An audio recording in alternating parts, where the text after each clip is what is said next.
Some rain. It is chilly outside.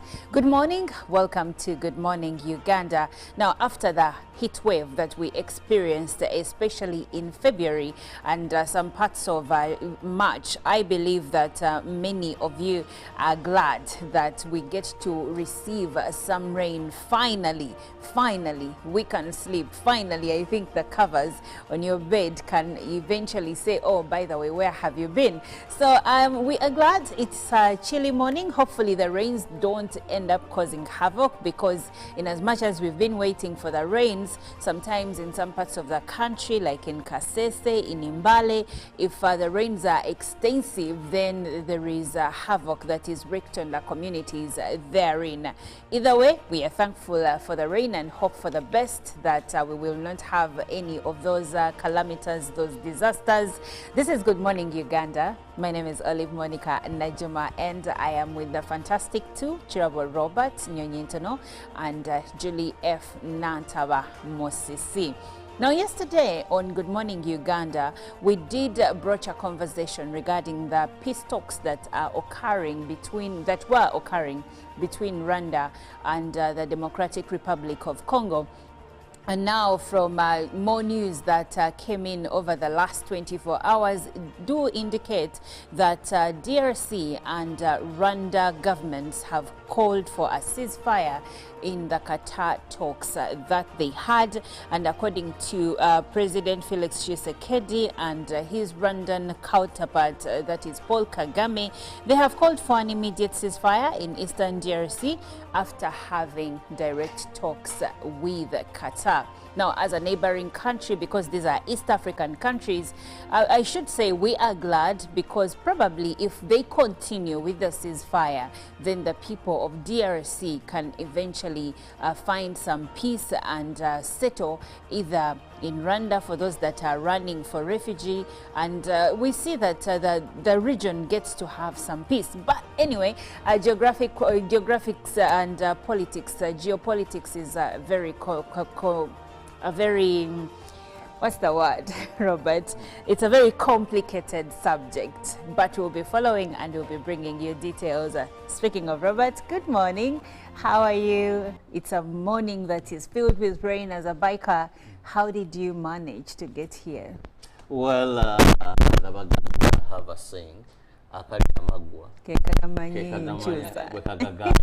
so when you enjoy something, and of course it has some challenges during the you have to have those gadgets. I purchase them. Most of us do purchase them, the bikers, because even if it's a tour, you never stop because of rain, unless it's so severe or intense.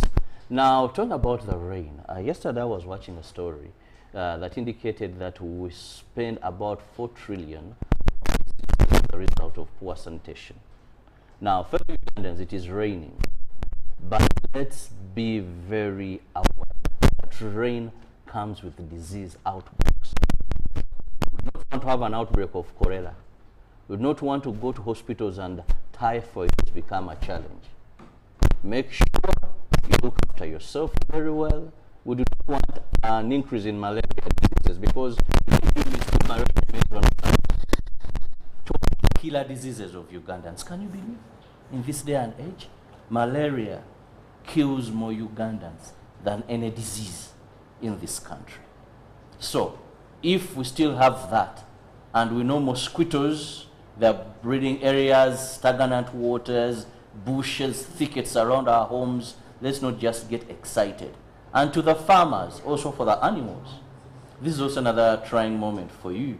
Be careful so that you don't make any losses. Otherwise, I'm very happy the rains are here, because 90% of our farmers depend on rainfall-fed agriculture.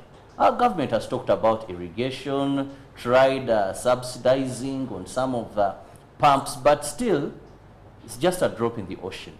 We've not gone anywhere as it comes to irrigation. So our farmers completely depend on rainfall-fed agriculture. And of course, we know people in agriculture. Most of us, I think everyone on this panel, you may find at least their garden one is more a supermarket, a market nearby, so there's a farmer down there who is doing that work. Those subsistence farmers, as we try to push for commercial agriculture in this country, are the ones feeding this nation.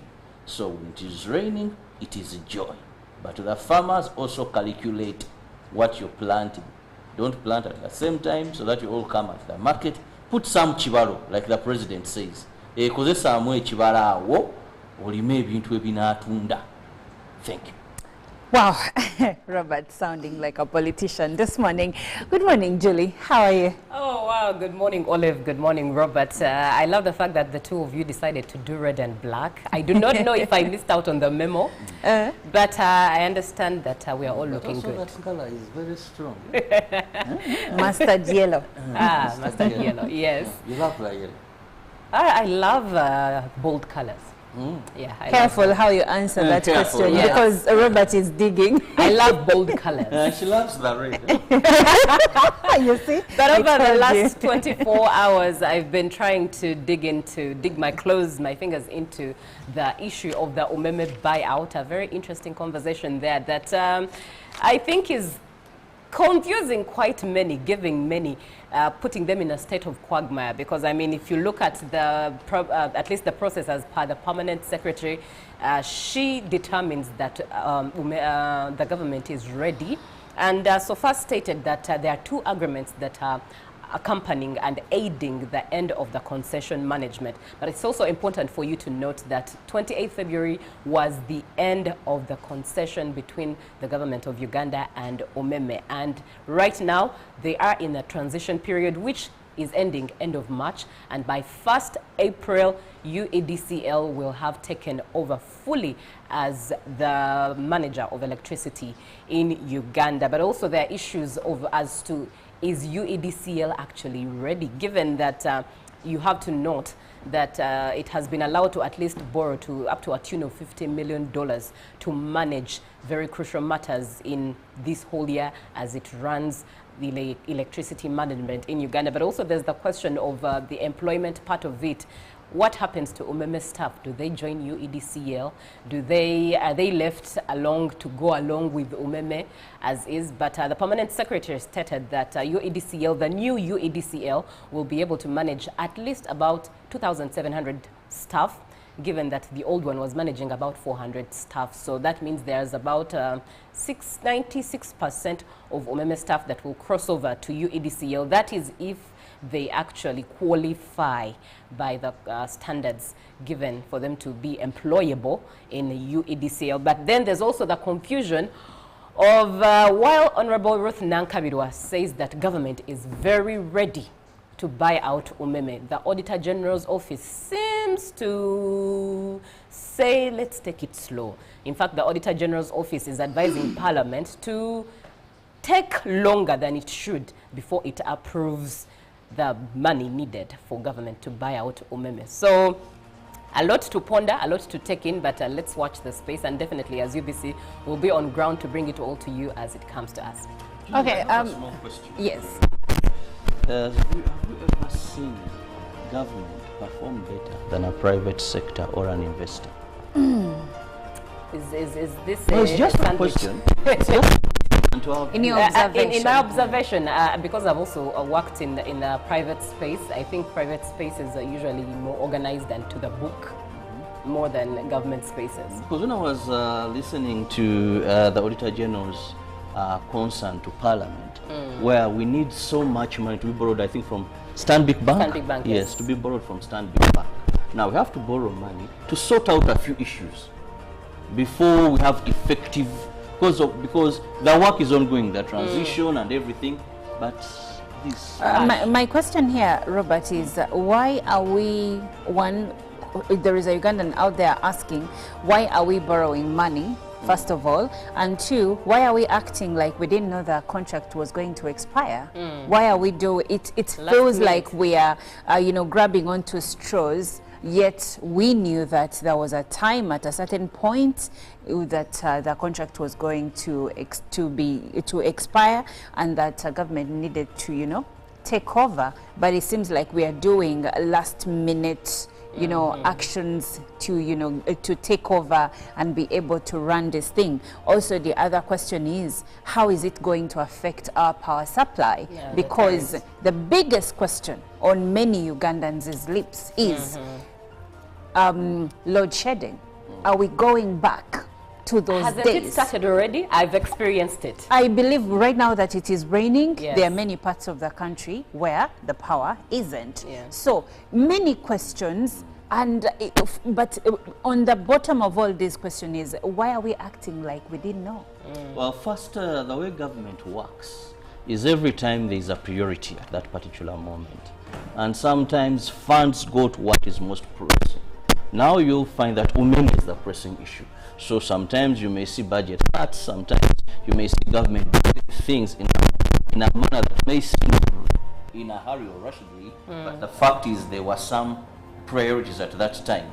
And now this is the priority. What is more priority than power? Now, Power in a country. power in a country is very important. Is and I like think the most of engine us- that runs everything. I think 2 Citizens. years Umeme stopped investing in power supply because they knew. Actually, the we permanent were coming to the end. secretary mentioned that UADCL, the government has has given targets to UADCL, and some of the targets include customer care. And in regards with the tariffs, how the tariffs will be handled, and she rest assured us that we should not worry because Yeah, because the president also used to say that the Umeme deal wasn't that very good. It was expensive to Ugandans. We just hope that now when UDCL takes over, which is government, we shall have these reduced. But also for every transition, we must accept that actually some challenges. So let's dress ourselves for that, but we shall overcome. We shall definitely overcome as time goes by.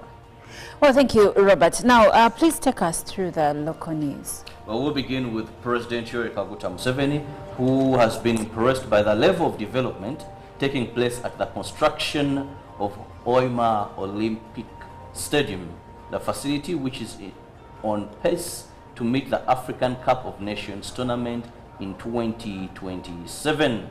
In company of Education Minister Janet Kataha Museveni, the President toured the facility. In other news, President Yoweri Kaguta Museveni reiterated that without the support and advocacy for free education for all, public universities will not only be reserved for the wealthy and foreigners, but at the same point will remain empty. Museveni, who was officiating at the groundbreaking ceremony of Bunyoro University in Kikube district, urged leaders to spread the message of free education across all government-aided institutions. Buganda Kingdom has reaffirmed its commitment to work with the Border Riders Cooperative Union during their visit at their headquarters in Kansanga, Machidye Division. The Buganda Minister for Youth and Sports, Owechitiwa Robert Seruwanga, urged the youth to embrace unity, discipline, and health consciousness, particularly in the fight against HIV/AIDS. The Buganda Kingdom, through its Minister for Youth and Sports, paid a visit to the Border Riders Cooperative Union office in Kansanga, Machidye Division. The visit aimed at strengthening collaboration between the Kingdom and the Border Riders, emphasizing economic empowerment and wealth awareness. While addressing the riders, Minister Serwanga urged them to uphold discipline in their work, respect their profession, and prioritize their health by taking necessary precautions against HIV/AIDS. As part of the preparation for the Kabaka Birthday Run 2025, Minister Serwanga handed over 5,000 jerseys to the Border Riders Cooperative Union. This contribution aims at encouraging active participation in the event scheduled for the 6th of next month. On behalf of the union, the chairperson Frank Mwanje highlighted the cooperative's initiatives, including tree planting, saving programs through their circle, and organizing sports activities to improve the livelihood of the Border Riders. Minister Serwanga assured the riders that their concerns and requests will be forwarded to the Katikiro, who is the Prime Minister of Buganda, for further action. Parliament's Public Accounts Committee, PAC, has observed a slow absorption of funds in growth opportunities and productivity for women entrepreneurs project GROW. $217 million grant project that was released for as far as 50.1 billion has been given out to banks for access. Dr. Ruth Aisha Kasoro, the project coordinator, attributed the under-absorption to lack of collateral by beneficiaries requested to by the World Bank. However, the committee also interested itself in finding out why some regions and districts have not benefited from the project to date. Different project implementers under the Ministry of Finance, Planning and Economic Development have submitted their responses to the Auditor General's report for the financial year 2023-2024. And finally, from the local scene, the Parliamentary Committee on Gender, Labour and Social Development has called on Ugandans, especially leaders, to take personal responsibility in the fight for gender equality and equity for all. This is regarded with matters of corruption, regional disparities, and areas where the committee highlights that issues of equality should not be left only to the Equal Opportunities Commission, rather a collective effort by all citizens to work towards a better Uganda.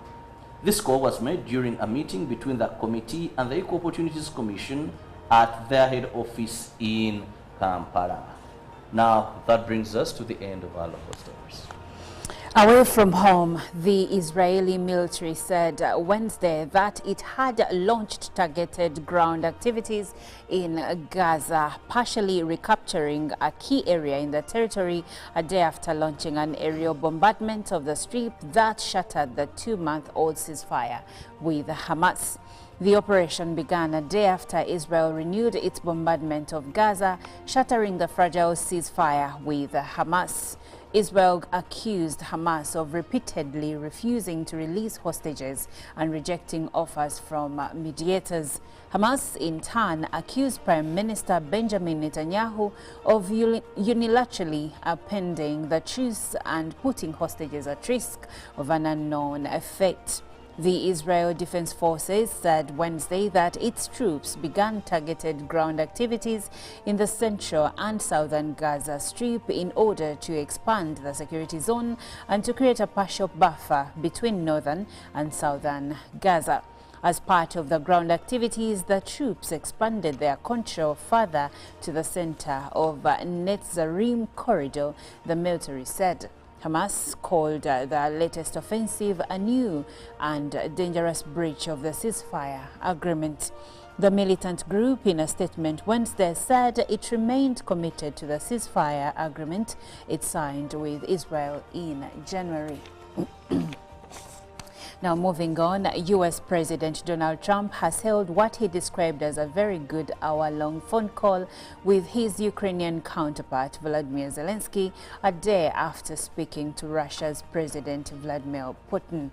Writing on his social media platform Truth Social, Trump said the call was aimed at aligning Ukraine and Russia in terms of their requests and needs, adding that ceasefire efforts were on track.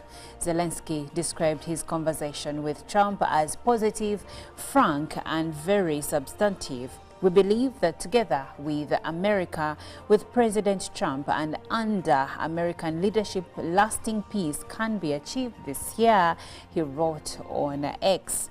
Speaking during an online briefing on Wednesday, Zelensky said he and Trump had discussed possible U.S. ownership of the Russian-held Zaporizhzhia power plant. Zelensky admits that Europe's largest power plant, which is on the front line, could take more than 2 years to be made operational again and is vital for Ukrainians and Europeans. He also said that a halt on strikes on energy infrastructure, rail and port facilities could be established quickly as part of a partial ceasefire brokered by Washington and Kyiv. And lastly, the Democratic Republic of Congo's President Felix Tshisekedi and his Rwandan counterpart Paul Kagame have called for an immediate ceasefire in eastern DRC after having direct talks in Qatar. It is the first time the two leaders have met since Rwanda-backed M23 rebels stepped up an offensive in the region, where authorities say 7,000 people have been killed since January. It is unclear whether the M23 would heed the ceasefire call after the rebels refused to attend peace talks in Angola on Tuesday. DRC accuses Rwanda of arming the M23 and sending troops to support the rebels in the conflict. Despite assertions from both the UN and the United States, Rwanda has denied supporting the M23. Rwanda has said its forces are acting in self-defense against the DRC army and allied militias. Democratic Republic of Congo also accuses Rwanda of illegally exploiting its mineral deposits in the eastern part of the country, which Rwanda also denies. What's the fighting in the DRC Congo all about? The evidence that shows Rwanda is backing rebels in DRC Congo. Last December, peace talks brokered by Angola collapsed after Rwanda demanded that the DRC government talk directly to the M23. The rebel group then advanced swiftly, taking control of two key cities, Goma and Bukavu, in the past 2 months. I must say that's one of the most interesting pictures. Yeah. Did you see the shoes? Oh. Of the Emil? Yes, yes, but also just looking at, it's like two lions facing each other, and another lion has to mediate. Yeah, I don't know. For me, the picture is deep. But anyway, let's get into the paper. A picture says it just brings the fruits. A picture says 1,000 words. This yes. one said 2,000. I hear you, totally hear you. But let's look at what is in the press and in the new vision, best USCE teachers and the strategies they used to make learners excel. That is in the new vision. But still in the new vision, Museveni breaks ground for Bunyoro University. And crime NFA workers arrested over Mabira distraction. And also UNEB cancels PLE results for 3,500 learners. That's painful. But anyways, the Kanungu series continues, details of the police investigations, all of that in the new vision. And Katanga trial, defense seeks details of 2 police officers recorded on exhibit. And ritual murder, teacher and 3 arrested. And that's still in the new vision, and over 200 tenders there in the new vision. But looking at what is in the Daily Monitor, nothing sweet from Atiak. That is a headline from the Daily Monitor. Public money, private pockets. The factory started nearly 5 years ago, ran into whirlwinds and has barely served the taxpayer, despite taking in billions of shillings. That is in the Daily Monitor with all the calculations of the factory. But also still in the Daily Monitor, 8 seek to replace Ulanya as NRM vice chairperson in the northern part of Uganda. In the Daily Monitor, still 70% schools punish children against the law, shows a report. And government rushing against time on Umeme buyout. The government has 288 hours, that is 12 days, to buy out power distributor Umeme Limited and hand over services to the state-owned Uganda Electricity Distribution Company Limited, and also to bolster the latter. But also the lizard wonders maybe it's processing taxpayer money, and that is in regards to the factory in Atiak. But looking at Bank of Uganda plans to upgrade financial market, that is still in the Daily Monitor. And 30 years of teaching leaders, that's a story there in the Daily Monitor. But moving on to the Citizen, Janabi, my priorities if I win Who Africa Post. Professor Mohamed Janabi states his commitment to strengthening healthcare systems, advancing universal healthcare coverage and fostering innovation in Africa. That is in the Citizen. And quote unquote, he says, my focus will be on strengthening primary healthcare, which will enable us to achieve universal health coverage and ensure that services are accessible to everyone. That is said, a statement made by Professor Mohamed Janabi. But also in the Citizen, shift in preferences hits forestry subsector. And the Bank of Tanzania's Consolidated Zonal Economic Performance Report for the quarter ended September 2024 revealed that that a total value of forest products traded had fallen to 252.8 billion shillings, down from the corresponding period in 2022. But still in the Citizen, Biteko's directive on water loss, Deputy Prime Minister Doto Biteko yesterday directed water authorities to adopt robust strategies to tackle water wastage and prevent financial losses that are undermining the sector's development and sustainability. And still in the Citizen, women in uphill struggle for top posts in education. Now a quick look at the Daily Nation. Briefcase Farm awarded $1 billion for state land. Controversy indeed. In a brazen case of double compensation, taxpayers will be forced to pay more than $1 billion to a city company for a parcel in Mbakasi, for which the National Police Service had already been paid 1.6 billion shillings when it was acquired for the Standard Gauge Railway 8 years ago, putting the Land Acquisition Tribunal on the spot. But also in the Daily Nation, Ruto readies to face a hostile Mount Kenya. And that's a quick look at what is in our press today. Good morning, Uganda. Good morning, Uganda. And Chameleon is here to say Badilisha. Enjoy. Yes, a blast from...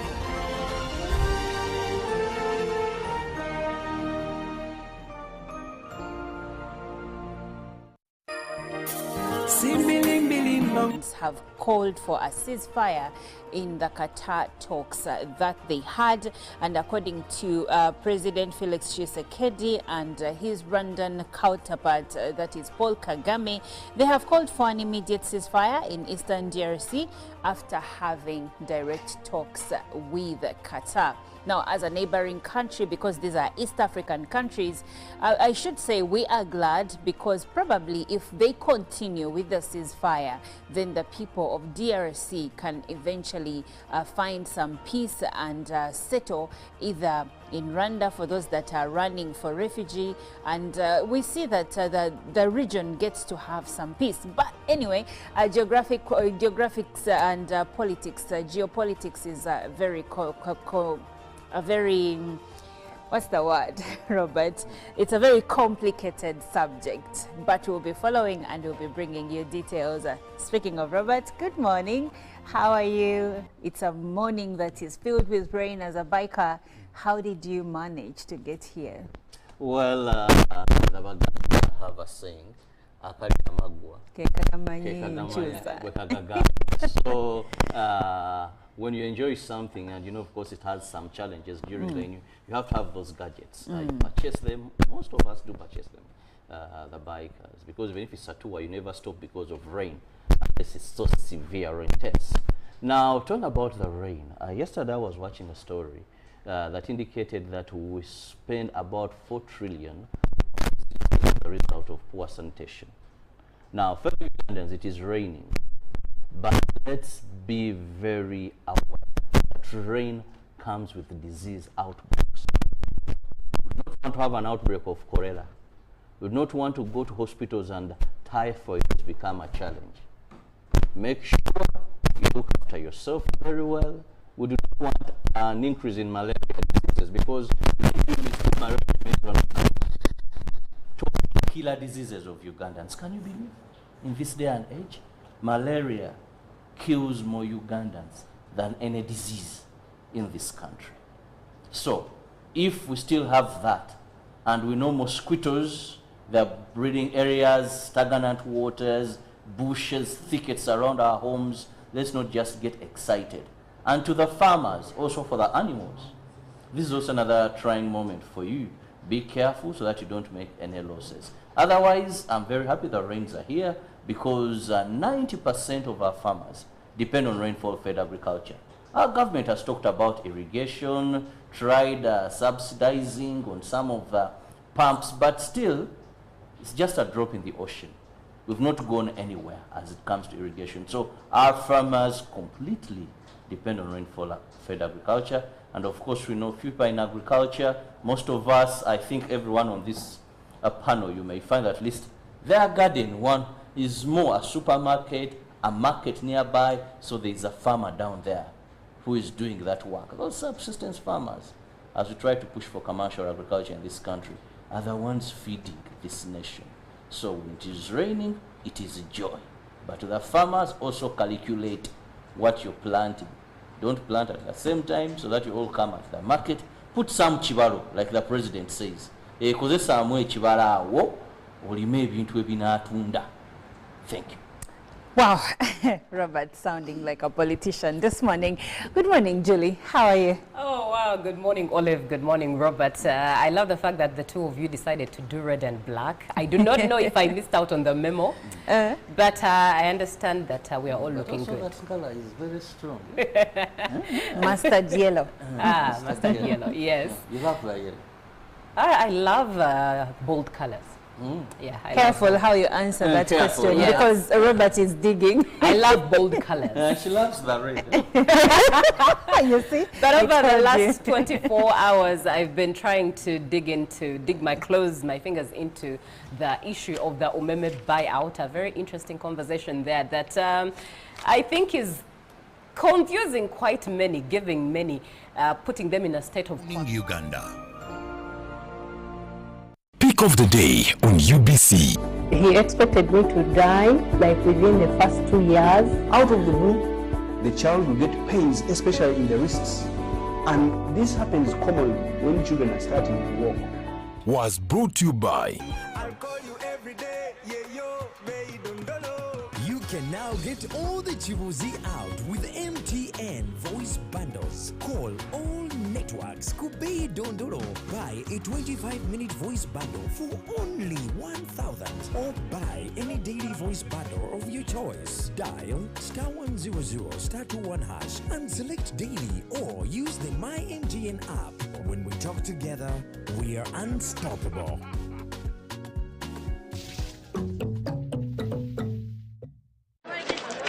Juko. Yo. What you check the shopping, man. What's your secret? Uganda, haven't you heard of the parish development model PDM? Yes, I did, but I thought it was just a talk. No, Sebatia. It is real. I and a few friends together formed a circle, accessed money from the PDM, invested in a portrait project, and now things are moving. Juko. I thought I was one of your friends. You are. But you left me behind. I didn't leave you in poverty. But what you do, just visit your LC2 chairperson and your parish chief and start the process of economic transformation. Just like that. Okay. The parish development model is an initiative from the government of Uganda through the Ministry of Local Government designed to transform all lives of Ugandans for the better.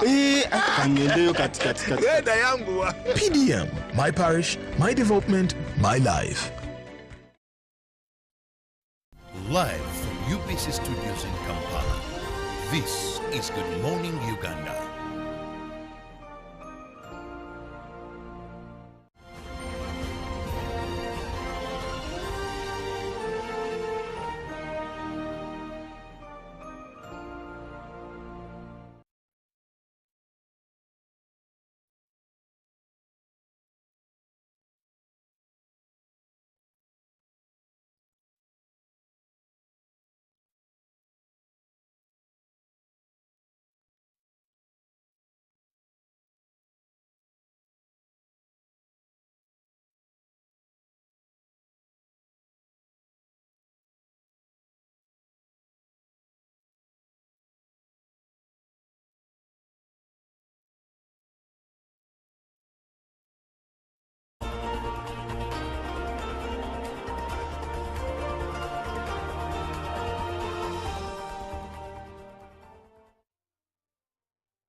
Well, good morning once again. I'm Olive Monica Najuma, and together with Robert Shirabo Nyonyintono, Julie F. Nantaba Mosesi, we get to look into the National Food and Nutrition Bill, which is a legislative proposal in Uganda aimed at enhancing food security, nutrition and food safety across the country. The bill seeks to address various challenges related to food availability, quality and the overall well-being of Ugandans. So we have, the bill has its own objectives, for instance, establishment of food reserves, promotion of nutrition and food safety, and support for breastfeeding mothers and children, among others. So we are delving into that, and later on we will be joined by an expert to still help us understand this bill and why we need to have it, especially around this time. Remember, in January, Uganda hosted over 55 members of the African Union in the CADAP summit, and the point of discussion was agriculture and how we could enhance Africa's agriculture to make sure that we are food secure across the continent, to protect not only this generation but also many generations to come. So looking at that, we get into this conversation, which you can join through the number 0709 602 592. Robert, looking at the bill, first of all, let's first delve into the objectives of the bill. I will start with you, Julie, on the objectives of the bill. Yes, I have hinted on them, but help us get deeper and have a clear understanding of why this bill is necessary at this particular time. Well, thank you, Olive. Now, for starters, the MP Honorable Milton Muuma of Chigulu South is one spearheading this bill, and he addressed it last year. It was tabled last year in September 2024, and he's been in the public, you know, having consultations on the bill, different views and different perspectives. And his major aim, number one, he is the chairperson of the Parliamentary Forum for Children's Affairs in Parliament. And this is pertinent to him and his committee. So for him, children come first. And according to the Honourable, it's important that the government, teachers, schools and parents understand the fact that children must feed. They must feed while at school and must feed while at home. And these are things that must be considered, given that there are times, for example, children go to school, especially in UPE schools, and they don't feed, maybe because their parents have not been able to provide that 500 or 1,000 Uganda shillings for porridge at school. But also at home, are they feeding enough? And when it comes to home, he raised that household heads must be arrested, facing a jail term of 1 year in case they fail to have food security for their homes or food stores for their homes. But also in there, he focuses on the security of food in regards to health matters. How healthy is the food that we consume? Number one, as it is advertised, is healthy food advertised on media spaces? Is healthy food advertised everywhere we get our advertisements from? Is it healthy, or is it allowed to be advertised? Is it consumable even when it's advertised? But also looking at consumption in regards to local food stores, especially the small local food stores, the ones mostly known as toninyiras. How healthy are they? What is supposed to be done in regards to regulating them? How can they be supervised to ensure that they are serving clean food to the masses? But also he emphasized the point that there should be nutritionists. Everyone must have a nutritionist to ensure that they are consuming healthy foods at that. And many questions I think are pondered on in regards to if everyone is supposed to have a nutritionist. Is it really practical? given the earning system of the Muntuwa Bulijo, the Muntuwa Wansi in Uganda, if at all we are supposed to have granaries, food granaries in our homes. Granaries are something that I used to study about in primary, but I don't think I ever saw one. I never saw a granary, but at least I know the food storage that you store. You have food storage bins where you store food, but the granary, as it was taught to us, this is I never saw one, in all honesty. But I studied about it in my primary school. I have questions. I have For so many questions. For example. I'll ask you off air. So yeah, the practicability of what the Honorable is pushing for and how it can actually be attained is some of the things that are unclear, but I believe when the expert comes through, we'll be able to get some of the answers. Okay. Now, I see something about one of the objectives is on the responsibilities of household heads. What does this entail, Robert? Now, first, I want to thank the Honorable for this bill. To some people, it may be raising the bar so high. But now, globally, the world has moved away to just fighting food insecurity. But now we are looking at food security and safety as well. Globally, that is why many markets now are targeting what we call organic foods. Foods that have been grown without pesticides that are not organic, because also organic pesticides, whatever you've used. Because of the diseases that have come around, the world is becoming very sensitive.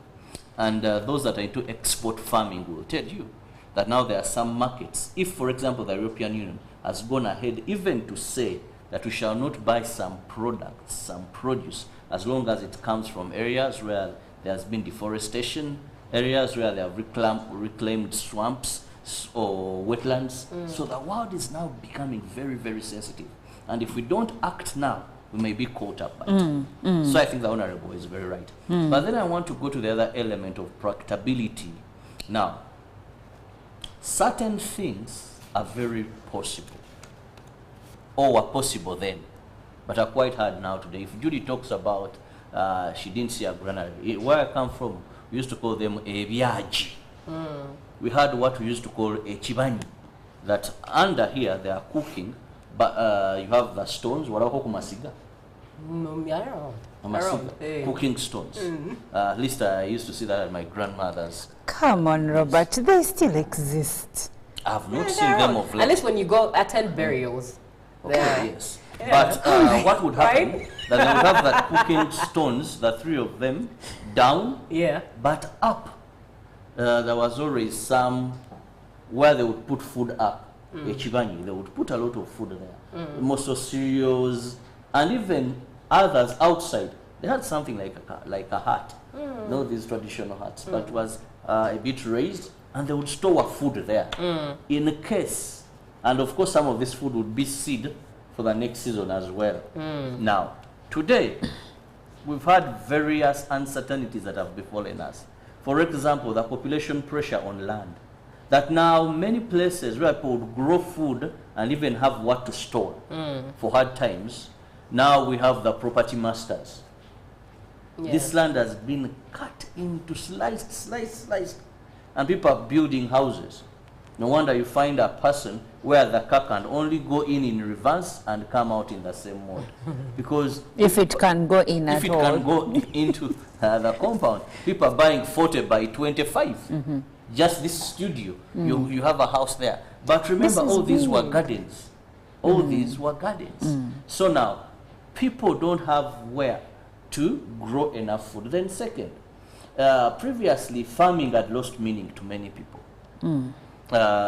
If you were a farmer previously, farmers were poor because many of them were in subsistence farming, but also due to certain factors, it had lost meaning. It was, I think, only for the cattle keepers and maybe those that were growing maize, but they're also in poverty, sugarcane, and those in coffee. But of late, I want to thank government for the initiatives they have put up, and of course the dynamics that have come up, that now we are having a population that must buy food to eat. So if we fight the middleman, the farmers are getting better. So people in agriculture are less now. Then when you look at the nature of employment, minus a minimum wage in Uganda, many people are not only living hand to mouth, that what they get they can't save, but they just eat to survive. However, many are finding what to eat the day they work. Now, Julie, if the day I work is when I get money, tell me, how am I going to have enough to buy and save in reserve? Still speaking about the establishment of food reserves, Julie, I'm curious to know how will the proposed national, district and household food reserves function, and what measures will be put in place to ensure their effectiveness during emergencies? Because to sum up what Robert has said, we normally have emergencies as a country, and when we had the drought in Karamoja sub-region, I had many experts saying we need food reserves, we need food reserves. But what are the proposed measures that the government is looking at putting in place? And indeed that is still under discussion, especially with Honorable Muma's docket. But if you think about the practicability of it, given the climate change crisis, there's a lot that the government needs to do. There's a lot the government needs to do in terms of sensitization. There's a lot that the government needs to do in terms of implementation. There's a time we hosted an honorable lady who mentioned, she's an environmental activist, and she mentioned that many things in regards to the environment and sustainability are on paper, but the implementation is nowhere to be seen. Which ideally puts the conversation of having food reserves, if it's not grown anywhere or we're not able to grow it because supermarkets are our gardens, it makes it impossible. But I want to believe government can, because governments have made it. Now look. By the time it's on paper, today, that means it's possible. Today it's raining, and this is one of our rainy seasons, March to May. Now what happens, almost all our farmers, because they depend on rainfall-fed agriculture, and many of our farmers have now rushed to the gardens to plant. And what happens, all their produce, we are going to have what we call a bumper harvest. You know, we shall have so much food that many of our farmers are going to sell at very low prices, almost not making profit. Now, at such a time, some governments, say the government of Kenya, when it comes to maize, government will purchase this maize because it's going to, these foods, because they are going to be at a very less price. We just have to appropriate monies for this. Now build these reserves. Have that food in these reserves. When hard times rush, it is somehow sometimes a shame that we have victims of floods. You saw what happened at Kalangala. Is it a mini cyclone? That then we rush to World Food Program. I saw Red Cross taking aid. We rush to, you know, because these calamities will come. Now, if we have these prolonged droughts, and I want to say a number of our Ugandans are Christians, and they have read the story of Joseph, how that country, a king had a dream, and they knew famine was coming. So they stored food. We need to look at sustainable solutions. We are lucky. Some countries that have these reserves do not have bumper harvest like we do. Allocating how many billions do you think? Not even, just billions there. Have these foods properly looked after. Desist our thieves with long fingers from going into these and picking and selling. So have these foods, keep them. When calamities come, either give them to people. We saw our brothers and sisters in Karamoja feeding on leaves. We all remember this situation. In the lockdown, some people, even here in Kampala, were feeding on banana peelings. Yes, but we saw people in Karamoja. There's a picture I looked at, and I had to find out if it's true. When an old man has shrunk in Karamoja because of lack of what to eat. So this is a time. The only thing that we are having so far, why some of these things are not seeing the light of day. One, we are so blessed as this country that even when you eat a mango and throw it there, it will germinate on its own. There are countries where it's impossible. So we assume there is food. We don't have that worry. Like our brothers where bread price goes high and they can overthrow an entire government. We still have plenty of food in this country. That our time, Najuma, it is lunchtime, I'm a rumpen on the village, I move around, I time them, they are eating, and they also bring a plate and serve Robert. You know, we still have those. But that time when it comes, when Najuma and the family will sit and eat and I'm looking. And like that because you didn't call prayer. So these are some of the things we're taking for granted because we are blessed in that way. But Okay, Robert, I would like for us to move on to the regulation of processed foods because it's one of the key objectives of the bill. And Julie, here is where I need your input. In your perspective, what impact do you think the regulation and labeling of processed foods may have on consumer choices and overall public health in Uganda? Now, there was a report, I think, I don't know if I remember correctly, we addressed it sometime last week, and it was talking about obesity in Uganda or Africa. And if at all you ask me if processed foods should be regulated, 100% so, because at least it will limit us to have no choice but to focus on organic foods as opposed to processed foods. And it brings in the question, the conversation of a lot of food being produced from the farms but then being sold cheaply. Now it will solve that problem because we'll have no choice but to look at the cassava that is right from the soil to our plates, look at the dodo that is right from the soil, from the markets to our plates. So for me, I think the regulation of the processed foods will definitely give a boost to Uganda's health system, especially with children. At least there will be an availability of healthy foods by default. It's what we'll be feeding on, as opposed to going into a supermarket because it's convenient, because it's all that's available. That's a good direction when it comes to the food and nutrition bill. Maybe if I may chip in a bit on that. Now, what the bill intends there on regulating processed foods is there has been concern over processed foods in this country, that some of them do not meet standards. Some of them, the preservatives used are not recommended. Yes. Some of them, the packaging is not right. Some of them are expired, but you still find them on shelves. Now, we all must understand that many of Ugandans, very few Ugandans, have been to these high-end supermarkets for journalistic purposes. And I've tried to look at how many Ugandans take time to read what they purchase, most of the processed foods. Very few. Very few. Now, when are white, and I'm not saying they're superior in any way, but I think it's in them. When they even just buy a processed drink, you see that person read, look for the expiry date, look for the ingredients. Now, for many Ugandans, I see them, they have this olive, you know, the people who go there. So go where, Robert? The stroller.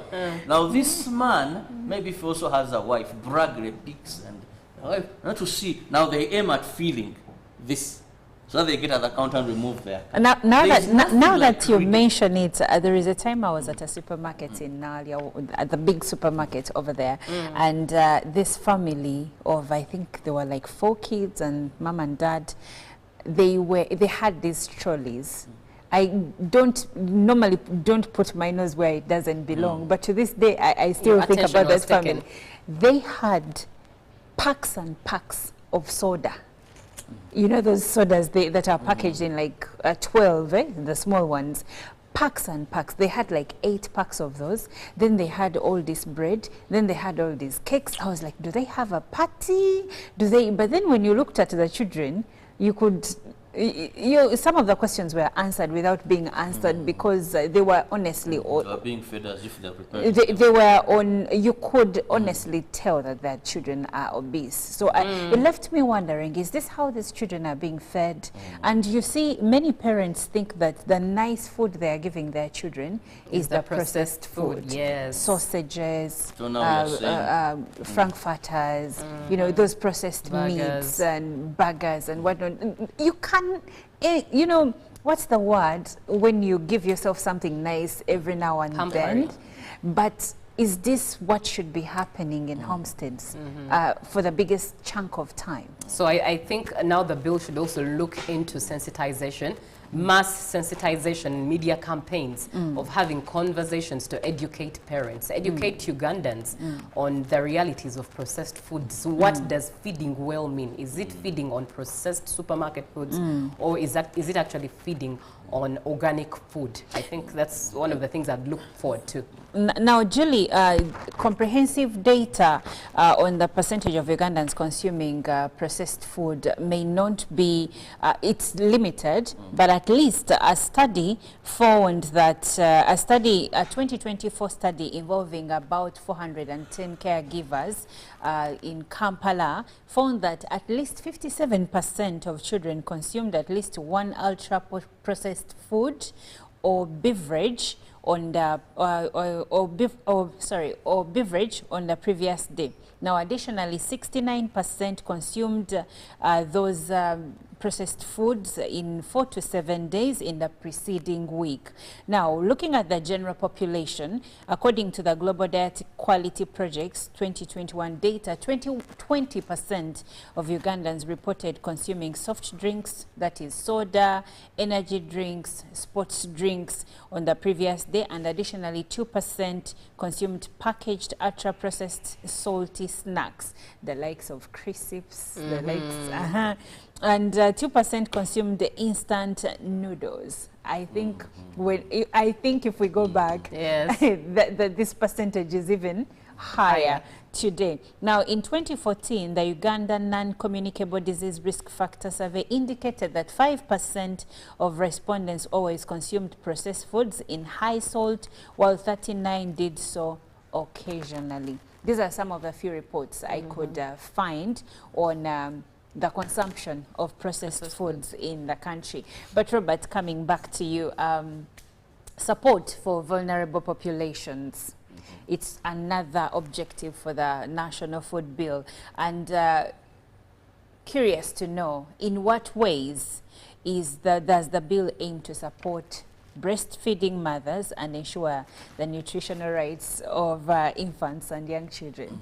Well, this bill is going to come up with regulations. Now, when we look at vulnerable groups, for example, breastfeeding mothers, actually already under the GROW project, it is a project that was highly discussed, the GROW project. It has an element where breastfeeding mothers, if they apply, they will build for them a special center. So many times we've had challenges where these vulnerable groups are not able, for example, the breastfeeding mothers, I want to take that example, are at work, but there are no facilities for them to carry on breastfeeding. I think I've seen this in Wandegea Market. I've seen this also in Parliament. When a parliamentarian conceives, there's a special place where she can go and breastfeed, where they can have these babies to have total concentration at work. But also not forgetting that no matter how nutritious you think you're feeding a baby, as long as it's not the mother's milk, there's nothing that beats it in terms of hygiene. There's nothing that beats it in terms of nutrients that are very healthy.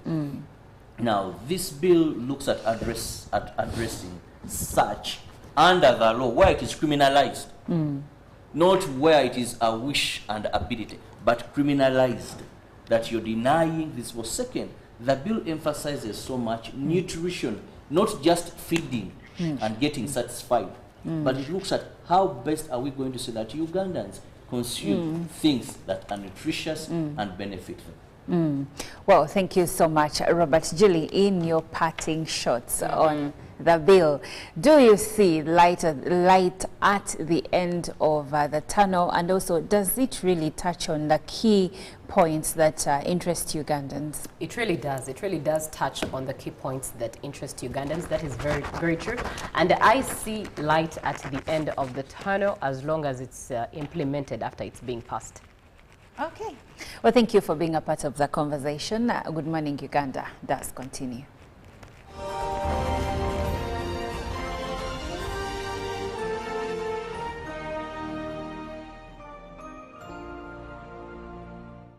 Live from UBC Studios in Kampala, this is Good Morning Uganda. The government's core mandate is to maintain law and order, safeguard citizens' rights, and provide essential public services. Remember, one of the pillars of a roadmap is innovation and entrepreneurship. There has been this question of how are you protecting our indigenous seed? It's going to be a tall project. That answers somebody's question. For the past 20 weeks, the Front Bench has brought you insightful discussions on governance, security, healthcare, justice, and commerce. When you go through this complicated procedure, involve the lawyers, you bring the case against him, the judge will hear you out and pass judgment, and you're out of court in record time. We remain committed to keeping you informed and engaged on key national matters. So these are huge, these are powerful organizations which now Uganda chairs. Why don't you come together? If we haven't migrated to the e-card because of various reasons, including that not all the people of Uganda have smartphones. You can sit in your house, apply for a passport. If you have a Ugandan who has a successful logistics firm in the US, it means he can come to Uganda and do a lot more.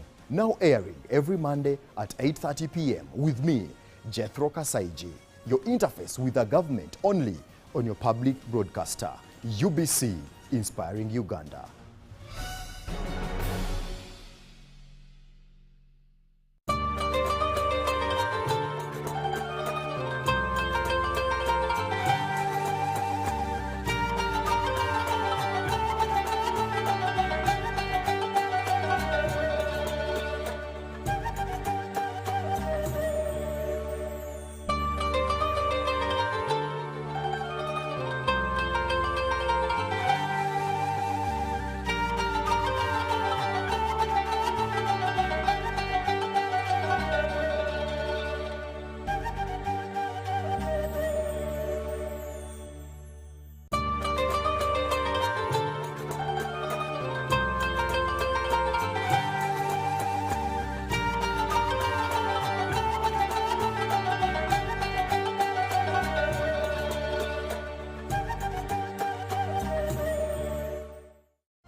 Live from UBC Studios in Kampala, this is Good Morning Uganda.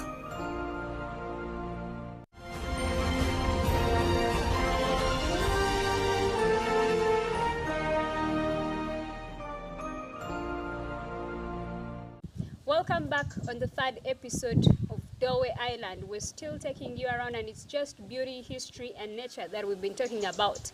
Thank you for joining us. My name is Zakia Lucky, and welcome on the GMU Tourism Express. Now, previously, we took you through Kandege Stone, which had so much history and beauty you got to see for yourself. But right about now, I have no idea where we are seated, but Mr. Gabriel is still with us, and he will still tell us about this place. Yes, my name is Discharge Gabriel. I'm a conservator here at Dolway Rock Art Site, and we have this particularly a kind of the art that was left behind with the element.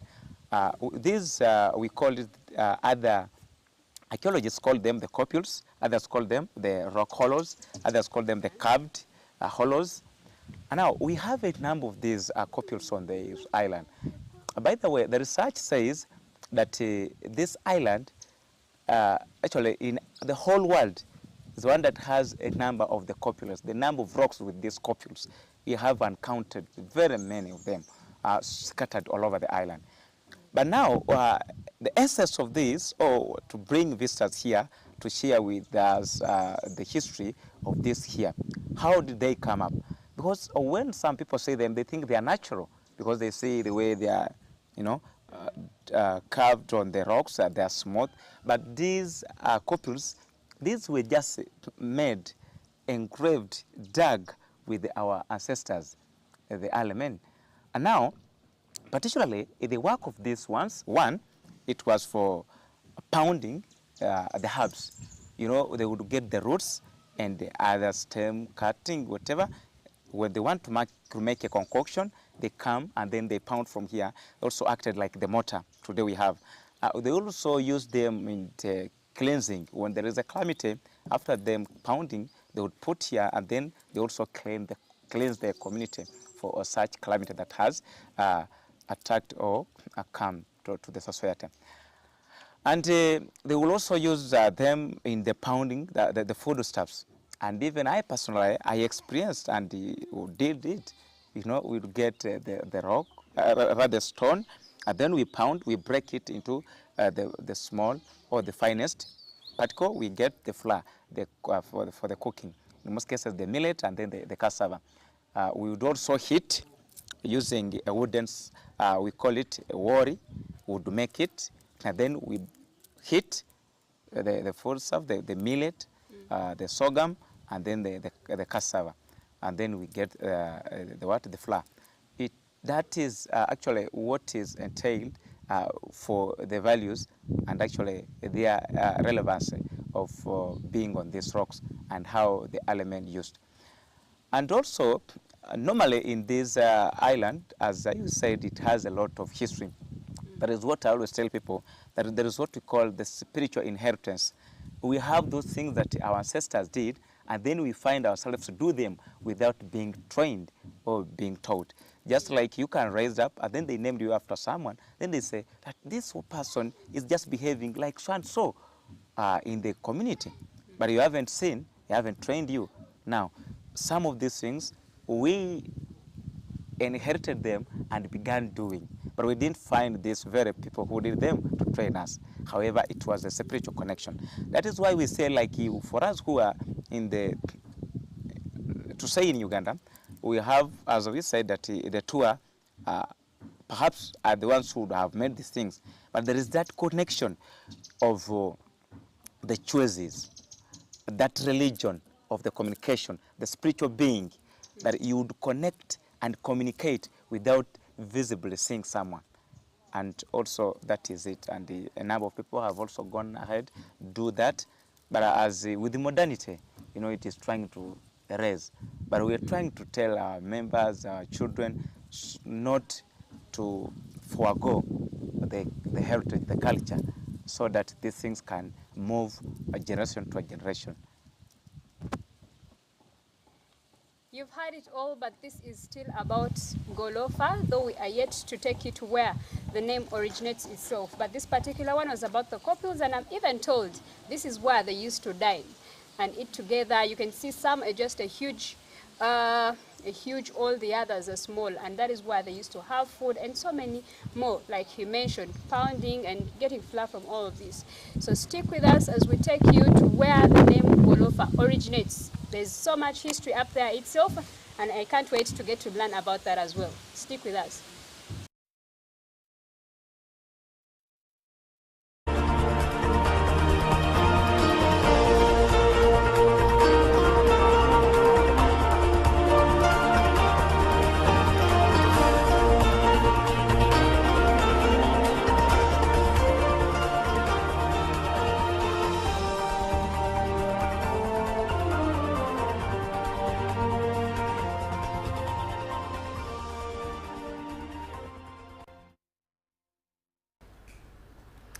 Good morning. My name is Julie F. Nantaba Mosesi, and welcome to GMU Business today. And continuing with matters, Umeme government is committed to absorb as many Umeme staff as possible as the electricity distributor's concession nears its end. According to Okasai Opolot, the State Minister for Energy has urged Umeme employees to apply for the available positions, ensuring them of prioritization in the hiring process. And Umeme's concession is set to expire on 31st March, paving the way for Uganda Electricity Distribution Company Limited to take over operation on 1st April 2025. The transition comes after the government announced 3 years ago that Umeme's 20-year concession would not be renewed, and the government aims to improve efficiency, reduce power losses and lower operational costs to ensure affordable electricity tariffs for consumers. Officials are also working to upgrade the power distribution infrastructure, tackle vandalism and expand rural electrification under the new public-led model. While the transition is seen as a necessary step towards greater government control of electricity supply, stakeholders have raised concerns about its impact on the service delivery, particularly as UEDCL restructures its workforce. Now let's head to the United States. Is it a splurge or save? Americans struggle as tariffs hit economy. A few days after Donald Trump won the U.S. presidential election, Amber Walliser stocked up spending $2,000 on appliances she believed would get more expensive as the White House started to put new taxes on imports. But that was temporary.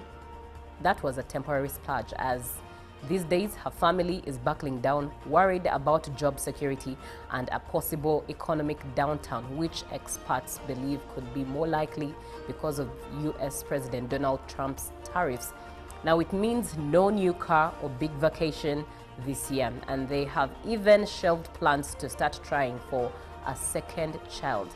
Quote unquote, she says, "We are saving as much as possible, just hoarding cash, trying to bulk up our emergency fund," the 32-year-old accountant from Ohio said.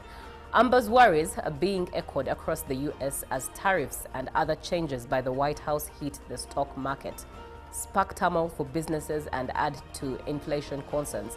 That is the tricky scenario that officials at the U.S. Central Bank will have to address at their interest rates meeting on Wednesday, which was yesterday. Now, the Federal Reserve, which is supposed to keep both prices and employment stable, typically lowers borrowing costs to help support the economic or raises them to slow down prices and price raises, as it did when prices shot up in 2022.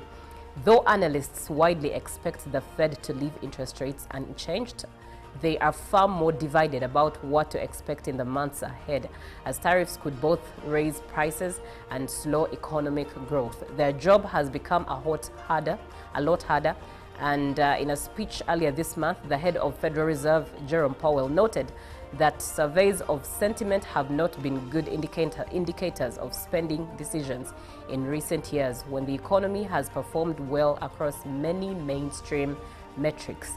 Despite sour views, he said policymakers could afford to wait to see the overall impact of the White House policy changes before responding.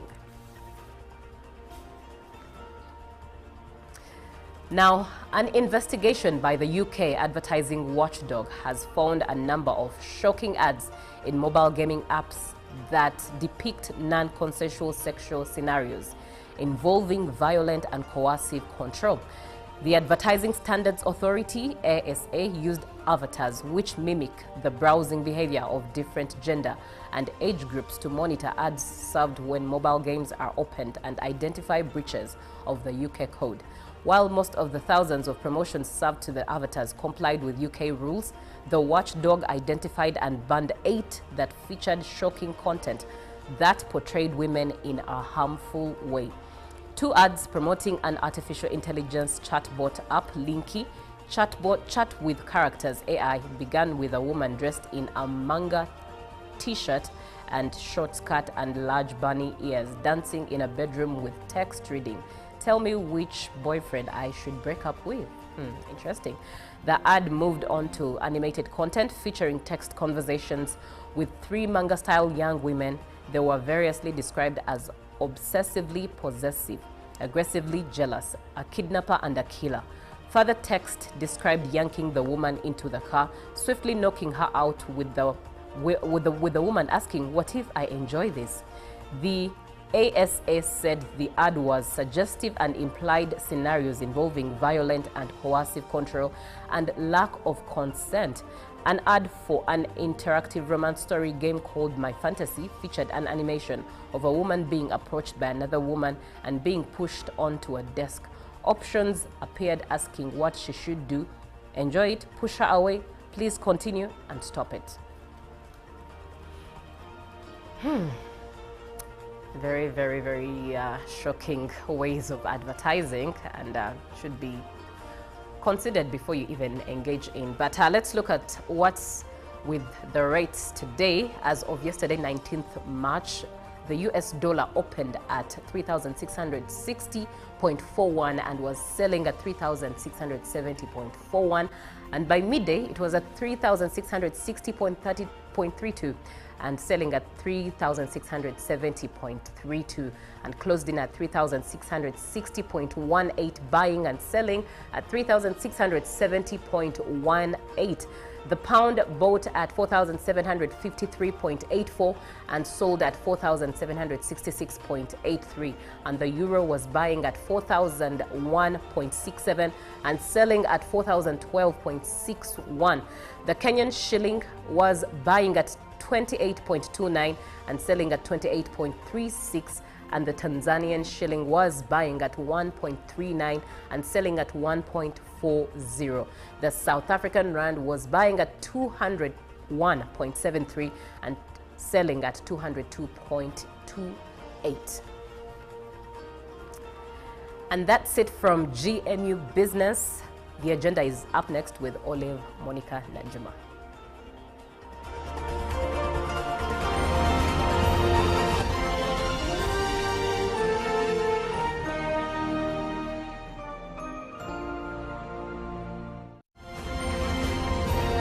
Live from UBC Studios in Kampala, this is Good Morning Uganda.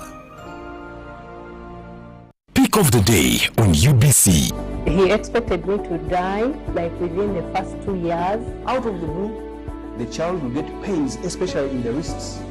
And this happens commonly when children are starting to walk. Was brought to you by You can now get all the Chibuzi out with MTN voice bundles. Call all networks. Kubei Dondoro. Buy a 25-minute voice bundle for only 1,000. Or buy any daily voice bundle of your choice. Dial *100 *21 hash and select daily, or use the My MTN app. When we talk together, we are unstoppable.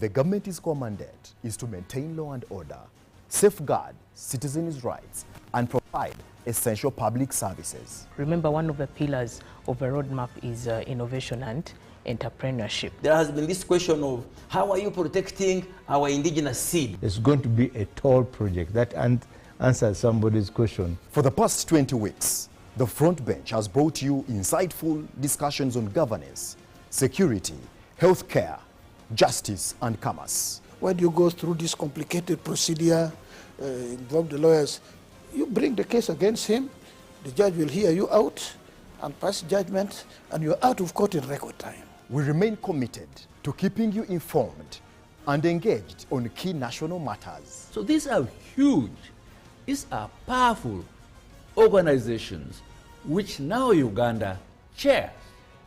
Why don't you come together? If we haven't migrated to the e-card because of various reasons, including that not all the people of Uganda have smartphones. You can sit in your house, apply for a passport. If you have a Ugandan who has a successful logistics firm in the US, it means he can come to Uganda and do a lot more. Now airing every Monday at 8:30 p.m. with me, Jethro Kasaiji, your interface with the government only on your public broadcaster, UBC, Inspiring Uganda.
Ajuko. Yo. Check the shopping, man. What's your secret? Haven't you heard of the parish development model, PDM? Yes, I did, but I thought it was just a talk. No, Sebatia. It is real. I and a few friends together formed a circle, accessed money from the PDM, invested in a poultry project, and now things are moving. Ajuko, I thought I was one of your friends. You are. But you left me behind. I didn't leave you in poverty. What you do, just visit your LC2 chairperson and your parish chief and start the process of economic transformation. Just like that. The parish development model is an initiative from the government of Uganda through the Ministry of Local Government designed to transform all lives of Ugandans for the better. PDM, my parish, my development, my life. In a nation hungry for truth, a world where every story matters, there exists a beacon of trust and reliability. For decades, they've been our voice and our window to the world, holding the mirror of our history. With 4 TV stations and 11 radio channels spanning 27 languages, they stand as guardians of information, defenders of truth. With Mascari Heritage Advantage, they uphold every citizen's right to reliable and free information. Their archive stories shaped our past and illuminate our present. Yet now, as new challenges arise and the world evolves, their mission faces its greatest test yet. Be part of our journey and let's navigate the unknown, uncover the untold, and safeguard our future together. Tune into your public broadcaster, for it is the intersection of trust and truth. Because to UBC, your story, and every voice matters. UBC, inspiring Uganda.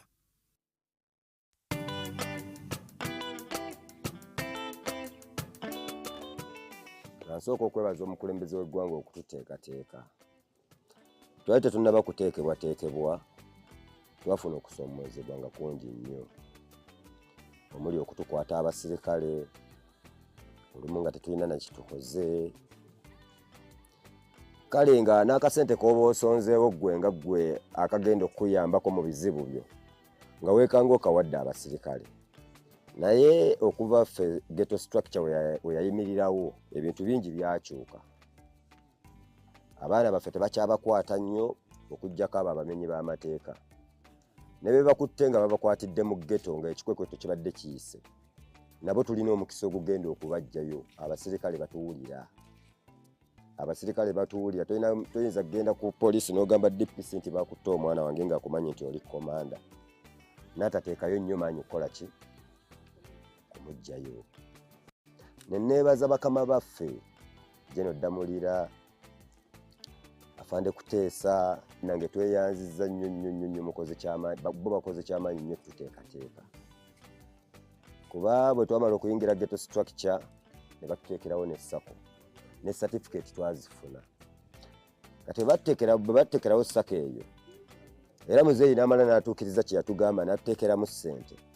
Era kati eno essaawa gye tuliko tuwola abaana, tuwola ba ghetto youth ababadde balina bizinesi zaabwe naye nga zibulamu ebyokkola. Tugenda tubawa okutwaliza wamu kati tuli bulungi, tetuli bubi nnyo, era twebaliza ddala President Museveni okutukolera ekintu ekyo kuba mu butuufu twali.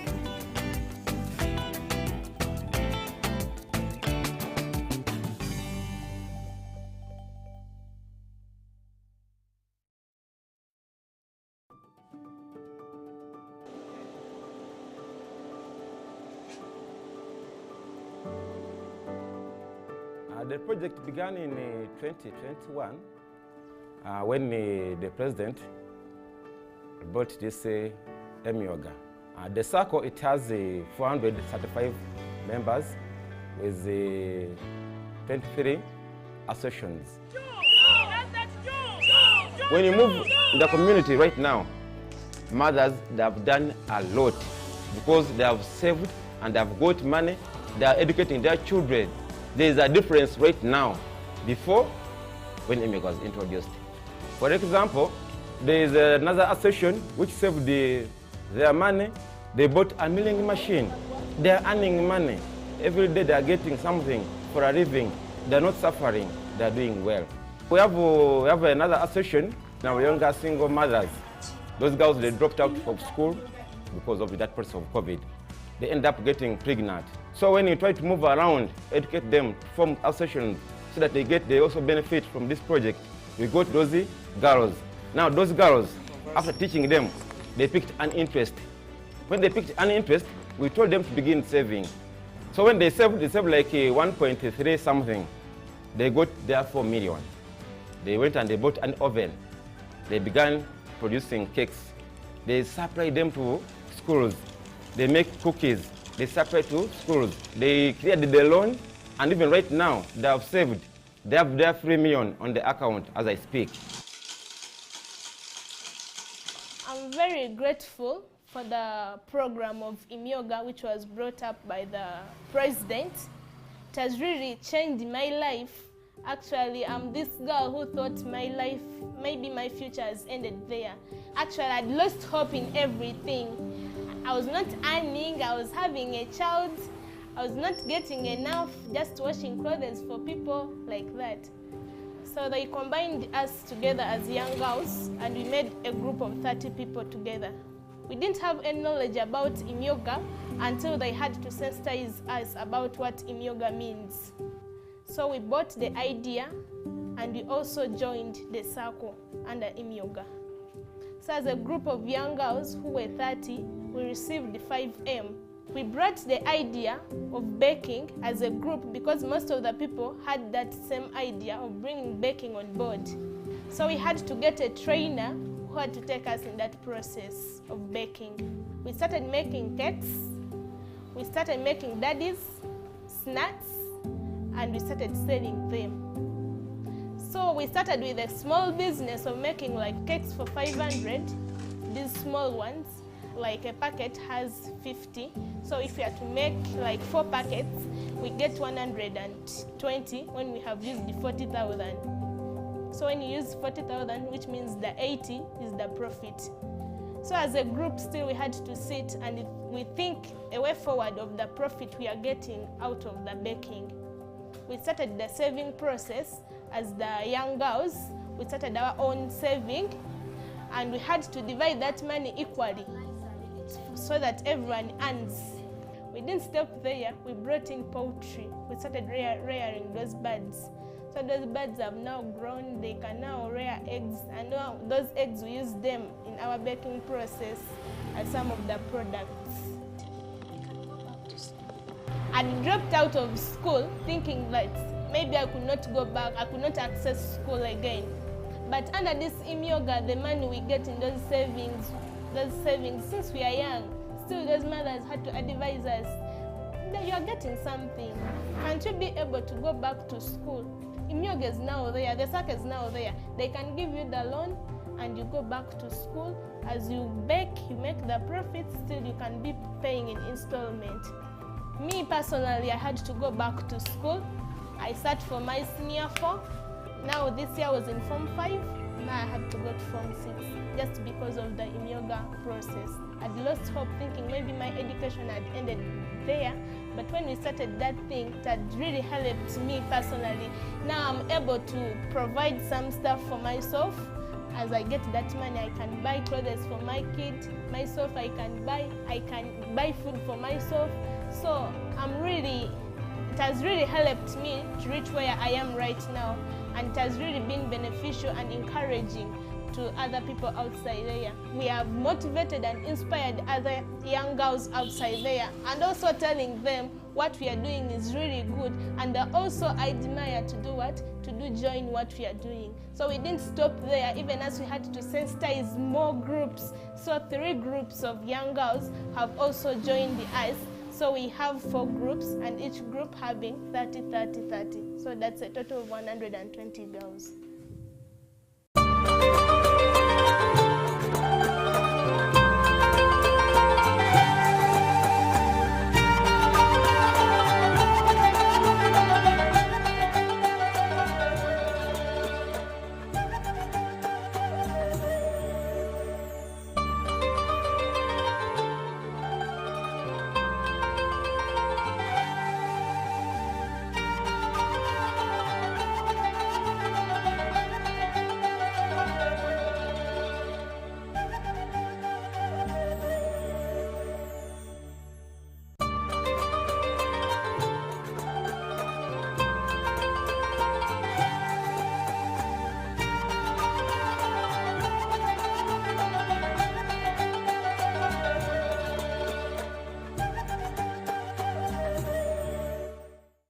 Live from UBC Studios in Kampala, this is Good Morning Uganda.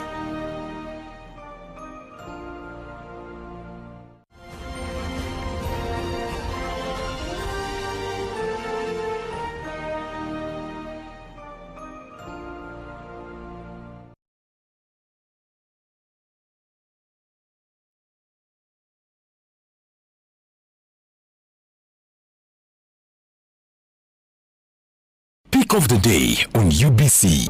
He expected me to die like within the first 2 years. Out of the blue, the child will get pains, especially in the wrists.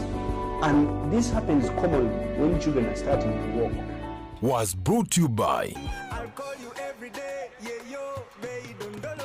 You can now get all the chibuzi out with MTN voice bundles. Call all networks. Kubei Dondoro. Buy a 25-minute voice bundle for only 1,000. Or buy any daily voice bundle of your choice. Dial *100 *21# and select daily or use the My MTN app. When we talk together, we are unstoppable.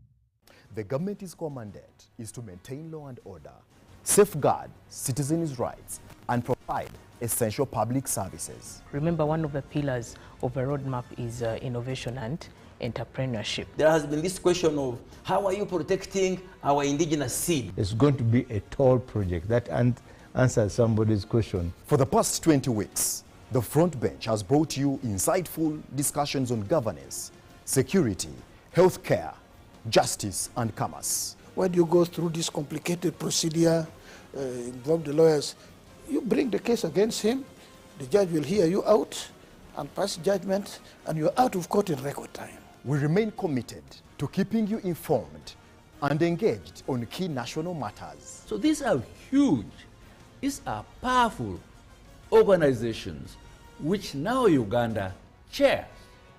Why don't you come together?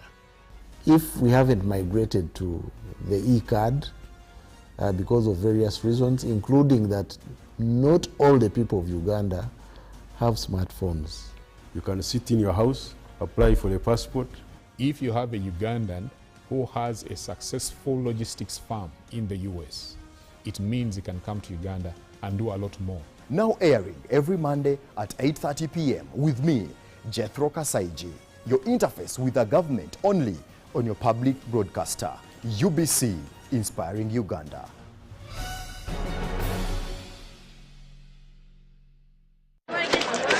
Junko. Yo. Check the shopping, man. What's your secret? Uganda wange, haven't you heard of the parish development model PDM? Yes, I did, but I thought it was just a talk. No, Sebatia. It is real. I and a few friends together formed a circle, accessed money from the PDM, invested in a portrait project, and now things are moving. Junko. I thought I was one of your friends. You are. But you left me behind. I didn't leave you in poverty. What you do, just visit your LC2 chairperson and your parish chief and start the process of economic transformation. Just like that. The parish development model is an initiative from the government of Uganda through the Ministry of Local Government designed to transform all lives of Ugandans for the better. PDM, my parish, my development, my life.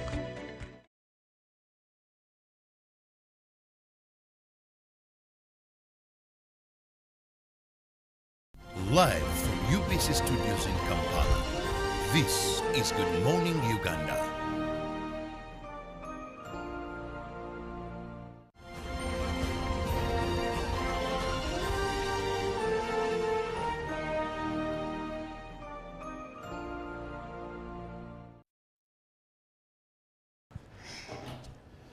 Once again, we talk matters, national food and nutrition bill. Good morning once again.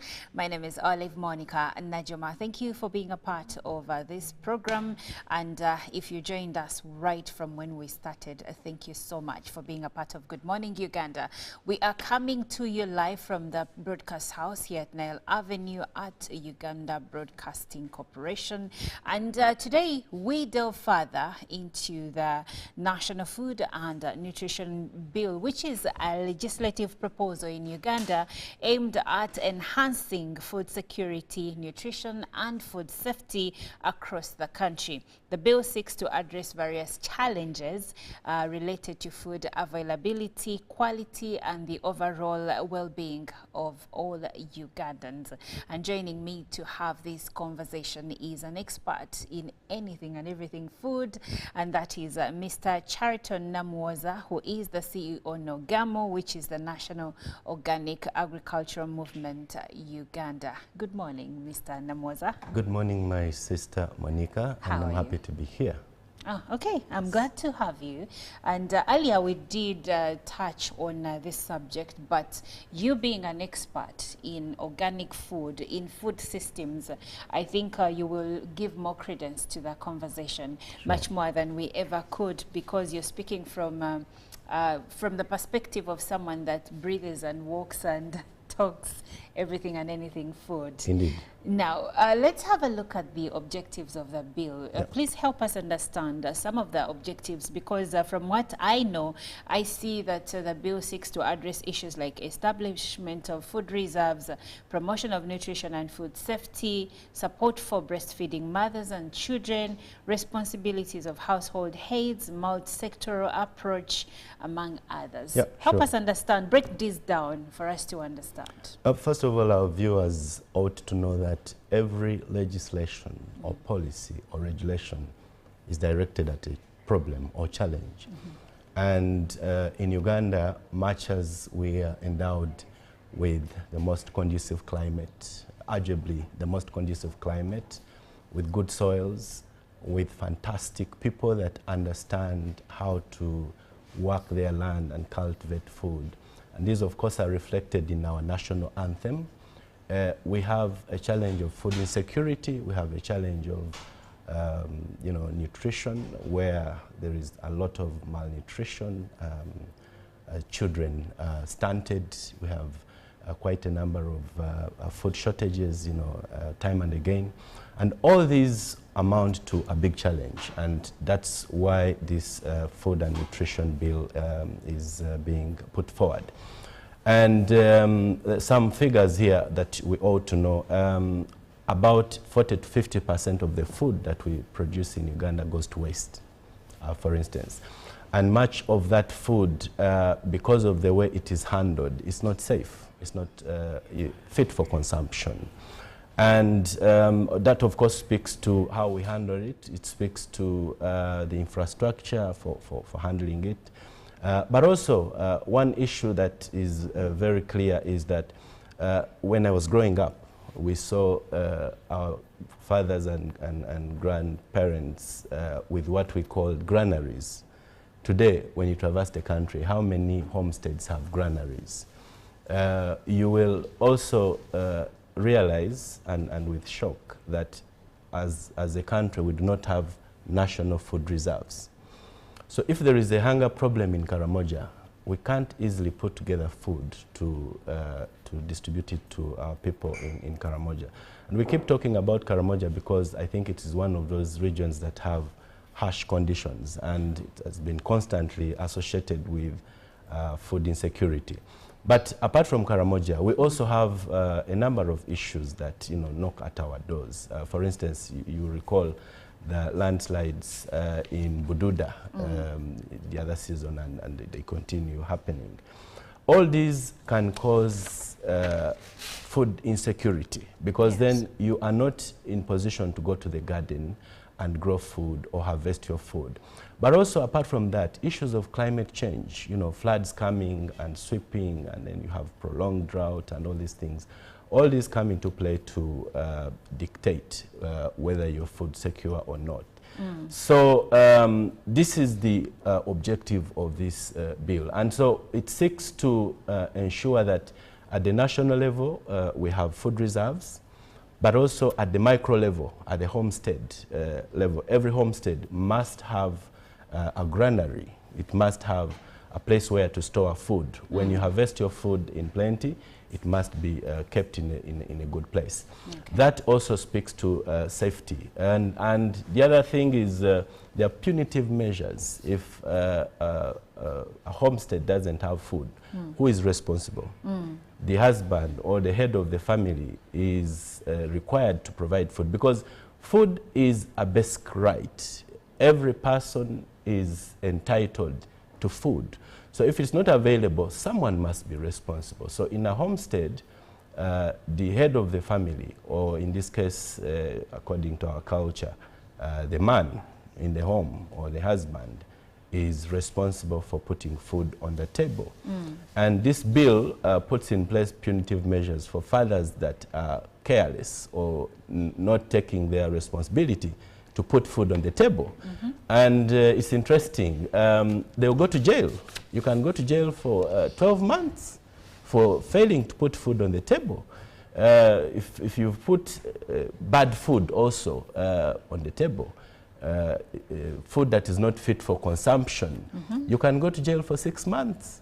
So the Honorable Milton Muma and others in Parliament are putting this forward to again ensure that the country is food secure, but also the homesteads, there is some sense of responsibility. So it's an awakening, if you like, to the fact that we as a people are responsible for ensuring that we have access to the right food, we have access to adequate food. It should be available, it should be accessible, it should be sufficient, and it should be stable. Food should be available throughout the year. Why should you be satisfied today and then tomorrow you're starving?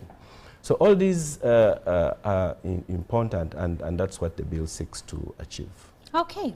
Looking at the objectives of the bill, it gives some bit of confidence to us Ugandans, but let's go back on the issue of the establishment of food reserves. Yes. How will the proposed national district and household food reserves function, and what measures will be in place to ensure effectiveness during emergencies?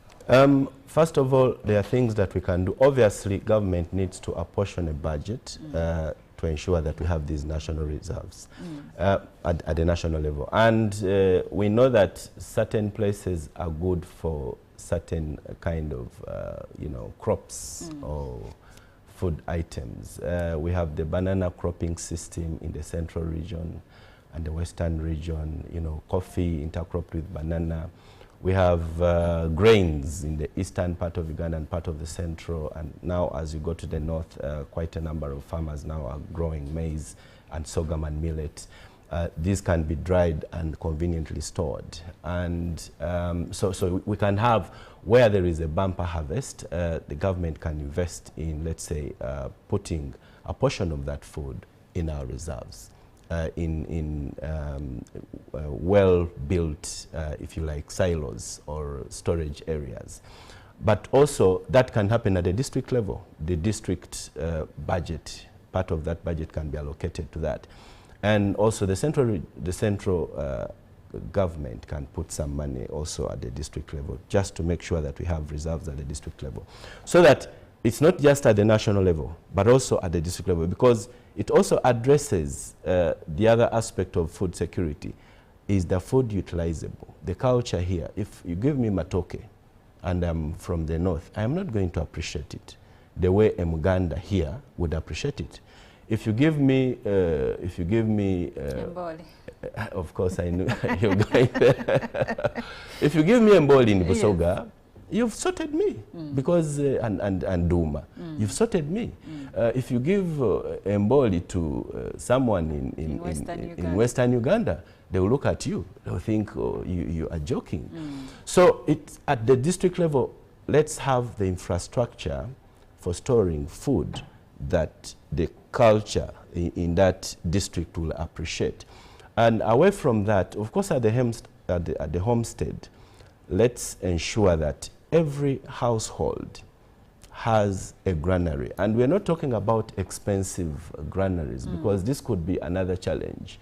You might begin now allocating a lot of money to build very expensive structures that really are not, you know, I mean, we should look at the value for money. So we can do simple things at the homestead level, and local leaders can mobilize the community, use locally available materials to build, you know, storage facilities that you call granaries, simple storage facilities, like we did in the past. Like we did in the past, indeed. Now, we are looking into the National Food and Nutrition Bill, and I'm speaking to Chariton Namoza, who is the CEO Nogamu, which is the National Organic Agriculture Movement, Uganda. So you can join the conversation if you have any questions regarding food security, food safety. You can ask any question or share your views regarding the same, regarding the bill and some of its objectives on the number, WhatsApp number 0709-602-592. You can also use that very number to text me directly. I'll get your message and share it with Mr. Namoza here. Now, the bill does seek to promote nutrition and food safety. The legislation emphasizes the importance of safe, nutritious and adequate food for all Ugandans, and it seeks to regulate the sale of processed foods by mandating clear labeling of nutrient content, especially concerning high levels of salt, sugar or fats to inform consumer choices. Now, given that background, Mr. Namoza, what impact will the regulation and labeling of processed foods will the bill have on consumer choices and public health in Uganda? Very good question. But before I respond to that question, let's understand that we are constantly dealing with issues that arise because of what we eat. We are what we eat. Yes. What you put in your mouth and in your stomach will definitely impact on your health. So food safety is a given. Food safety is important. It's like food, it is also a right. The body needs to have good food. It needs to be fed with nutritious food. So it's not just about filling your stomach with something and then let's say you don't feel hungry anymore. No. What you eat will definitely dictate how healthy you will be. And we have non-communicable diseases, you know, diabetes, high blood pressure, cancers, and all these that come because of what we eat and our lifestyle, you know, our lifestyle. So we've got to recognize that a human being needs to eat safe food. And that's what, of course, within the organic agriculture ecosystem, this is what we promote. You grow using natural or organic inputs that do not present or that do not leave residues on your fruit or your crop. We use a lot of pesticides, we use a lot of chemical fertilizers, sometimes where it is not even necessary. Because now a farmer thinks that if you grow your tomato and don't use synthetic chemical fertilizers or pesticides, you're not going to harvest. And indeed it's true because of our ecological systems, because of the way we grow our food, because you subject the crop to a lot of chemicals, a lot of, so you don't give it an opportunity to develop its resistance and capacity to fight off pests and diseases. So in organic agriculture, we seek to create an ecological environment that helps the plant, of course, to live in a healthy environment, have access to the right nutrients, which are organic or natural in the soil, have access to water, have access to enough light. And these are intentionally put in place by through what a farmer does, what you call organic agriculture practices on the farm. You know, mulching to make sure that you have water, enough water in the soil, trenching so that there is no runoff and soil erosion. You preserve the nutrients in the soil as well as the water. You do agroforestry. You plant trees with crops. You intercrop trees with crops, not any tree. but trees that fix nitrogen, trees that create a shade, that create a microclimate, and make sure there is a good balance between the sun, the light, amount of light that a plant needs, and of course the shade. And all these are done by an organic farmer who has been trained. And when you visit an organic farm, you'll see that even during, let's say, dry season, where there is prolonged drought, the organic farm still remains much better than a conventional farm. It's and then you have a nutritious product, because the soil is rich in all the nutrients, the macro and micronutrients. The conventional actors, those that promote conventional agriculture, focus just on the macronutrients, nitrogen, phosphorus, and potassium. In organic agriculture, we know that a plant needs a lot more than macronutrients. It needs both macro and micronutrients. You have nitrogen, potassium, phosphorus, but you also have the others, zinc, manganese, and many others, about 20 of them that a plant needs. So a plant that has access to the macro and micronutrients is very nutritious.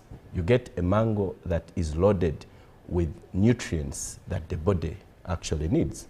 And then you become healthy. So you eat maize, which is loaded with all the nutrients that the body needs. And a healthy body will fight off these non-communicable diseases. You will fight off high blood pressure, diabetes, cancers, and all this. When you feed well, you'll be healthy. Okay.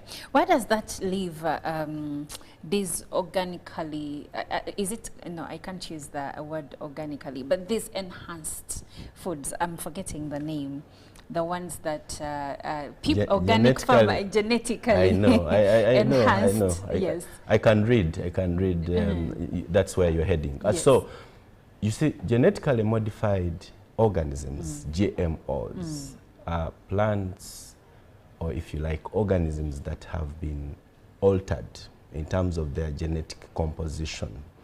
And there is what we call genetic editing. So a plant, the gene of a crop is edited so that there are some qualities or characteristics that are introduced.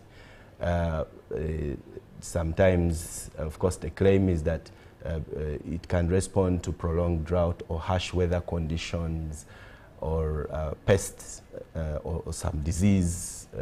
But in so doing, it alters the nature, the genetic composition of the plant. And when you tamper with nature, many things could go wrong. You introduce a gene from a bacteria and put it in a plant so that it can resist a certain disease. But then the nature of the bacteria, the makeup, the genetic makeup of the bacteria that you're introducing to a crop can change the genetic composition of the crop and make it poisonous. A lot of research has been conducted, and of course this is debatable, and I know some viewers out there will say, oh, Charito, now where are you heading? I am not ashamed to say that from the research that has been conducted, you are required, if you have genetically modified your crop, you are required to label it so that we know. So that the consumer, and so that the consumer has a choice. If they want to eat, they will eat, and whatever happens to them. But how do you label, for instance, the what's the word?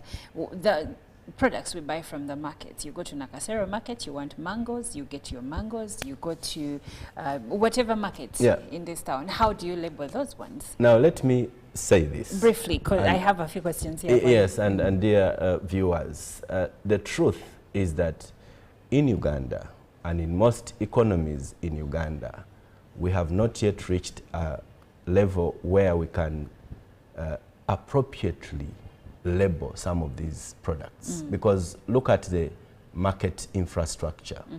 Go to Kalere, for instance. You find mangoes from Kenya, mangoes from onions from Tanzania. Sometimes you carrots don't, from, as a consumer, you don't even you will just not. say this one is from Tanzania. You just buy. Exactly. All you want is to buy a carrot. Exactly. And as long as it is looking nice. But look, we are still lucky that most of our neighbors, and in Uganda, we've not allowed the commercialization of GMOs. There is some research going on, and I believe and I hope that we will not really get these GMOs into our country, because it's going to be messy. Even when we have a law that requires farmers or vendors to label their products, they're not going to do it. It's impossible. It's difficult in our situation. I think that is to some people, like you said, it is a sensitive conversation, especially the proposers of GMOs. But of course, the opponents like you who are into organic food, you also have your reasons as to why you're against.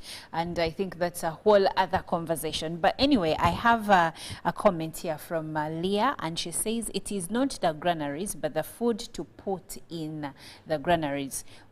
In the western part of the country, they are doing well because they are consistent with bushera and having food even captura, but others are from garden to mouth, nothing to keep. Farmers should be helped to grow enough and also have other sources of income, not to sell food, hence food security.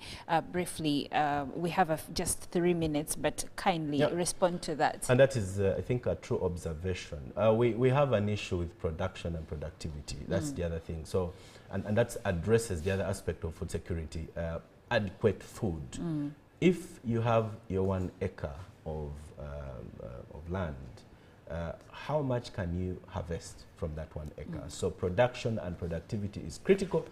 But we are lucky as a country, and just 2 weeks ago I visited a big facility in Matuga, launching a new organic input fertilizer. It's a huge facility. I've never seen something like this in the country.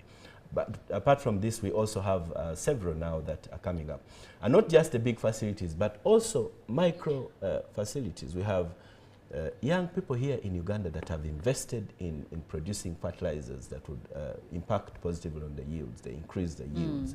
We have liquid organic fertilizers. We have BSF, fertilizer from the black soldier fly, as well as the feed, the maggot that can be used to provide protein for animals.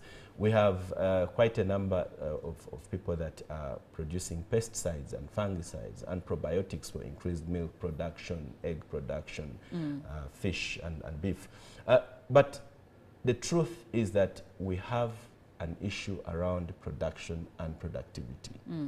For food to be stored, of course it must be produced, and there must be a supply, a surplus rather. So yes, we need to address these issues. But ultimately, I think apart from the production, we should also be cognizant that there is a lot of food that goes to waste. A lot of food that has, because we don't have the requisite infrastructure to handle and store that food. 40 to 50% in some value chains of the food goes to waste. Think about it. You harvest 1,000 kilos of maize, and half of it is wasted. It's rotten. You can't handle it. Look at the fruits that we get in season. A lot of fruit of them go to waste. You go to Kalere, just go to Kalere. You will collect as much right as here at Nakasero Market. Yes. Nakasero. Wow. Food and nutrition bill. Now, someone said she has just argued with her husband who was saying the bill is not there. The bill is there. It is just waiting to be signed into an act. And when it's an act, it becomes a law. But yes, the bill is there, and that's why we are discussing it today. The last comment comes in from Walter Apire from Kitugumo. He says, thanks for the program. Genetically modified foods are never good, even if labeled, because in our country, consumers are not protected that much, and besides, they are always ignorant. Oh, this is where we will end our conversation. I've been speaking to Mr. Chariton Namuoza, who is the CEO Nogamu, which is the National Organic Agricultural Movement Uganda. Thank you so much for being a part of the program. Welcome. And now products organic are labeled Kilimo High. We have an organic, East African organic mark. So go out to the supermarkets, go out to the markets and look out for the Kilimo High Organic Mark. And Ruben Pima is coming up coming up next with sports updates. We will be speaking to Rogers Molindra, who is a FUFA EXCOM member, and they will be talking everything and anything regarding the Uganda versus Guinea game, which is happening on the 25th of March 2025 at the Mandela National Stadium. Stick around.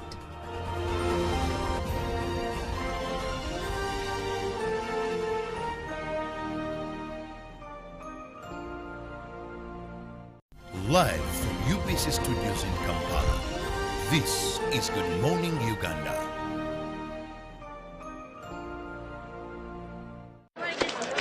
Juko. Yo.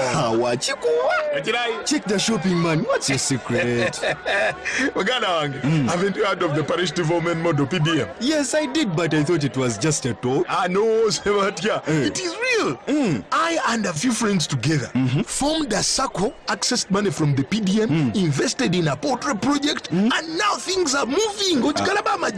Juko. I thought I was one of your friends. You are. But you left me behind. I didn't leave you in poverty. What you do, just visit your LC2 chairperson and your parish chief and start the process of economic transformation. Just like that. The parish development model is an initiative from the government of Uganda through the Ministry of Local Government designed to transform all lives of Ugandans for the better. PDM, my parish, my development, my life. Live from UBC Studios in Kampala, this is Good Morning Uganda.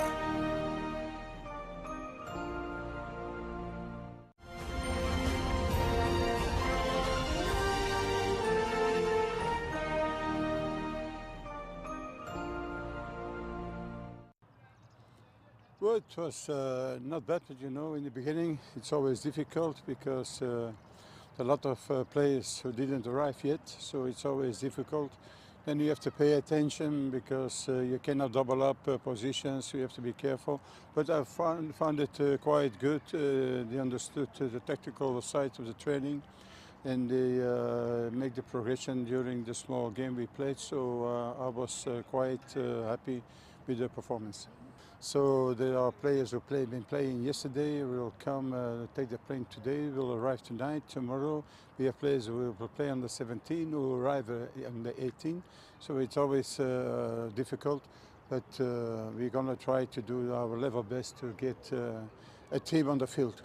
On the 18th, yes, but then they will be arriving 2 or 3 players in the morning, so then it makes it also difficult to put them in the training because they've been traveling, they've been playing, so we have to respect recuperation.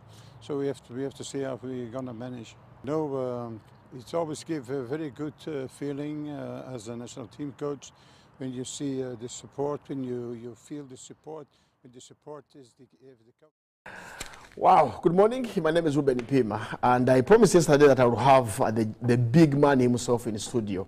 That is Rogers Molindra.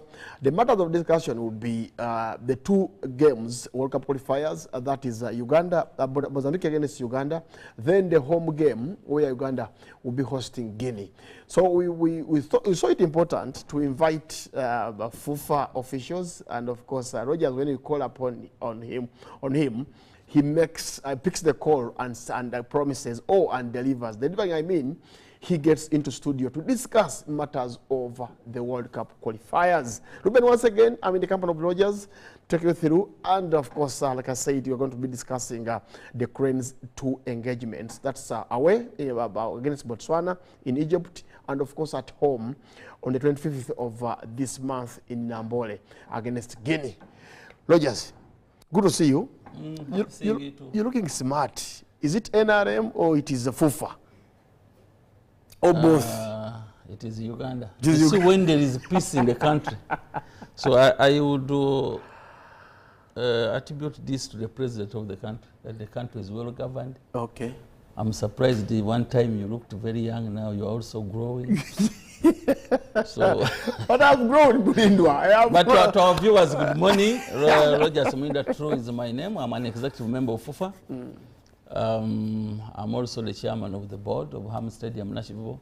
Okay. I do politics the other side in the NRM. How is Ham? We are going to host a very big event on Saturday, 22nd. The Mamelodi Sundowns, they are celebrating the legacy of Onyango, Dennis Onyango, as the former Uganda Cranes captain, and at the same time as their goalkeeper player. His contribution is on the continent. They are coming here, a delegation of about 20 people, the coaches. We are going to have training clinics for children between 15 and 17. It's going to be a very big day in Ham Stadium. It's yet another continental event we are hosting. We are grateful for that partnership between Ham Stadium and Mamelodi Sundowns. Are we invited for the Onyango? Why not? I know there will be a press conference, but you will be invited. FOFA will hold a press conference, but on behalf of Ham Stadium, I had to come here and break that news. Because it's just a few days to the event. We invited you to speak World Cup qualifiers, not Ham Stadium yeah, and but the events at Ham Stadium. It's you who took me there. So, Munidwa, away from that, the events have been so many. Of course, we'll come back from Kawempe, North by-election. I know. You are not dragging me into No, politics. I am welcoming you back from Kawempe. Yeah. I haven't seen you in a while. We came out I with saw you some in victories. Which victories? Yeah, first of all, I even believe the 80,500 votes, because some people were telling us we totally have nothing there. No, if people had not kicked our boxes, if people had not caused the commotion, maybe our numbers would have gone up, or even winning. That's why we are challenging the results. But don't take me there. I can come back here. What I can tell you before we go to the games, last time when we contested against Honorable Segirinya, we got 7,000 votes. This time it was 8,000 plus. Now that shows you that NRM Kawempe is growing. Yes. So we had the converts, 186 of them. I don't know about converts. They are there, including councillors. Converts always come for money. But including councillors, I don't know, That's councillors are above money. Of converts. But as I said, I will come back. Okay, okay. Let's talk matters of the qualifiers. Before we go to the qualifiers, you did mention about Onyango and what's going to be in Nashville Stadium. Briefly, in 2 minutes, take us through that. Why are we choosing to give Onyango that kind of initiative? When we had so many players who did wonders. I mean, from David Oboa to players like Mama Hassan Mubiru. Why should we send off Onyango in such a way? It's not FOFA organizing it. It's not an initiative of FOFA. Okay. It is Mamelodi Sundowns. It's a club. Of course, you know Mamelodi Sundowns is a club of the CAF president, Mr. Mosepe. And the son, Mosepe Jr., is the club chairman, and he will be in the country. We hope he will be in the country. Okay. He has sent us the communication. And many other trainers are going to be here. So it is the club initiating this as a way of celebrating Onyango legacy, and they are saying thank you. So the younger people will have an opportunity in Hamza Stadium to see the South African coaches trying them out on different tactics on the pitch. Okay. It's going to be a big day for them. And as Ham Stadium, we are ready to receive them. Okay. Okay, that's Rogers Media for you, but of course he's here to discuss matters of the qualifiers, and Uganda plays the first game. Oh, is it the second, third? I think. It is the fifth. The fifth game against Mozambique, away in Egypt, and of course we have play a home game here against Guinea. Let's look at how ready the Cranes are. We are ready, and all our players arrived safely. You know, the delegation from Kampala comprised 9 people. Okay. But the majority of these players are professional players. Our lead of delegation, Engineer Frank Ankunzile, our member of executive from Western region, I spoke to him last evening, and he told me everything is set. The boys, the morale is high in the camp. The president has had an interaction with them on phone, via Zoom. President of FUFA, president of Uganda. The president of FUFA. Please clarify. I know we shall even have messages. Usually we get messages from the First Lady, Mama Gentum 7, when we have such very crucial engagements. Okay. So we know she will be sending them messages. The Right Honorable Speaker always talks to them. So we have that support, and I feel the timing is now. Okay. You see, we have lost some matches. We have played the 4 matches. I remember our first engagement was it the one we played in November against Guinea? We went and lost against Guinea 2-1, but our match was good. I think we played in Morocco. Yeah, true. And we were able to score. That was a goal by, I think, Bayo in the 30th minute. Third Bayo. But of course, these people had scored through Kamara in the 10th minute. And then we could not hold on to that. We have been having that kind of a challenge. But I think Paul Putti has identified this. Because even that game we played against, when we hosted Somalia, no, Somalia hosted us actually. We were again in Morocco. Mato scored in the 4th minute. We took an early lead in the 4th minute. But the match ended 1-0. So all the other remaining minutes of the game we didn't score goals. Yeah. So the same thing I think happened when we were playing Algeria in Nambole. We scored first in the 10th minute. That was Mutiaba actually in the 10th minute. And then these people, before we went into a break, in the 46th minute, we considered a goal, and then they came back. I think in 58th minute, they got their winner and they walked away. But generally, when you look at the way we've been playing, our side plays very well. And I'm very optimistic we can put down Mozambique tonight, and then we shall go to 9 points. Because when you look at that table, Algeria 9 points. I think Guinea is also, Guinea we are 6-6, but Mozambique actually, I think Mozambique is the one having, Mozambique has 9. Yeah. They are like Algeria. So if we can put them down today to deny them the 12 points, and then we come back here and play Guinea. Guinea of course beat us away, but we can beat them here. I think the players are good enough to do that. But for us to achieve that, we need Ugandans in Nambole. Without the fans, playing football becomes a little bit harder for these boys. So if we leave tonight, of course this match is going to be tonight. If we can pick the 3 points and we go to 9, then we shall be at level with the Algeria, Mozambique, then Uganda. Okay. And then we come here and beat Guinea, and we got 12 points. Okay. You know, when we say this, sometimes people say, but football is a lot of mathematics. Yes, it's mathematics. In football, it's mathematics. If you don't know mathematics, then you try something else. Yes. No, but they're right. They expect a lot from the team. Government invests a lot of money in football here, through National Council of Sports. And all we deliver is 0. We need Uganda to qualify for big engagements. Away from AFCON, we have got to go to World Cup. Our players must play there. Ugandans should also appreciate that we are not at 0. We are already in AFCON. Okay. Yeah, Pamoja is here. We launched Hoima Stadium yesterday. Is coming. You have seen the progress of Hoima Stadium. Yes. You have seen the progress. Very admirable. And if there are younger people that are going to deny our government support in 2026 elections, then they are enemies of football and sports in general. Why would you say that, Mr. Mbrindwa? Because we are progressing. You see, one time I was here and I told you what the president told me when we met in Entebbe in 2008, when we still had issues with the Konyi. And the Bengo, we had one Sekafa, then we took the team to him and Bengo told him, Mzee tugenze tutia.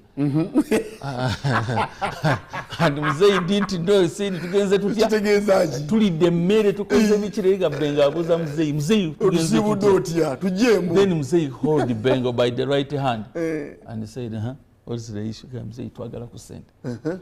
And Mzee called Amelia Chambad. He said, abazukuru bange bano baweyo kusenda. Now what those are dollars of Nkubisatu. But that money came a little bit later, like after 2 or 3 weeks, I don't remember. Okay. But Mzee said, when I'm done with these cases of insecurity, the Konyi, the ADF, the what, I will put money in sports. And I think this is what is happening now. Nambole, the rehabilitation is there. We are now able to play at home when Mozambique cannot play at home. Even Guinea is not also playing at home. But for us, we are able to play at home.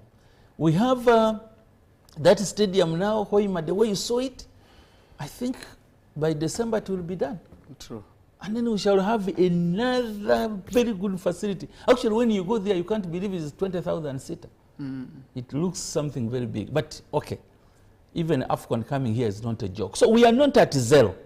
What we need to do, Ugandans, we must own our team. And we say Uganda Cranes is for Ugandans. Let's go and support it. Okay. Because the tickets are going on market, by the way, tonight. I think today, not tonight. Let me say today we shall have the tickets. For the home game. For the home game. Yes. And we are going to have the selling points, first of all, at Fufa. Fufa House in Mengo. But we also have tickets on sale at Hams Stadium in Nachivobo. Why do you come here and mention Hams? No, but I'm mentioning selling points. I mean, I don't work for Nambole. But I'm telling you, and by the way, there are no tickets on sale in Nambole. But we shall have tickets at Hams Stadium, Nachivobo, Hardware World in Tinda, Shell Kila, Toto City Center, Toto Highway Mukono, City Oil Fuel Stations, and we will continue to have the tickets on MTN Momo at 25,000.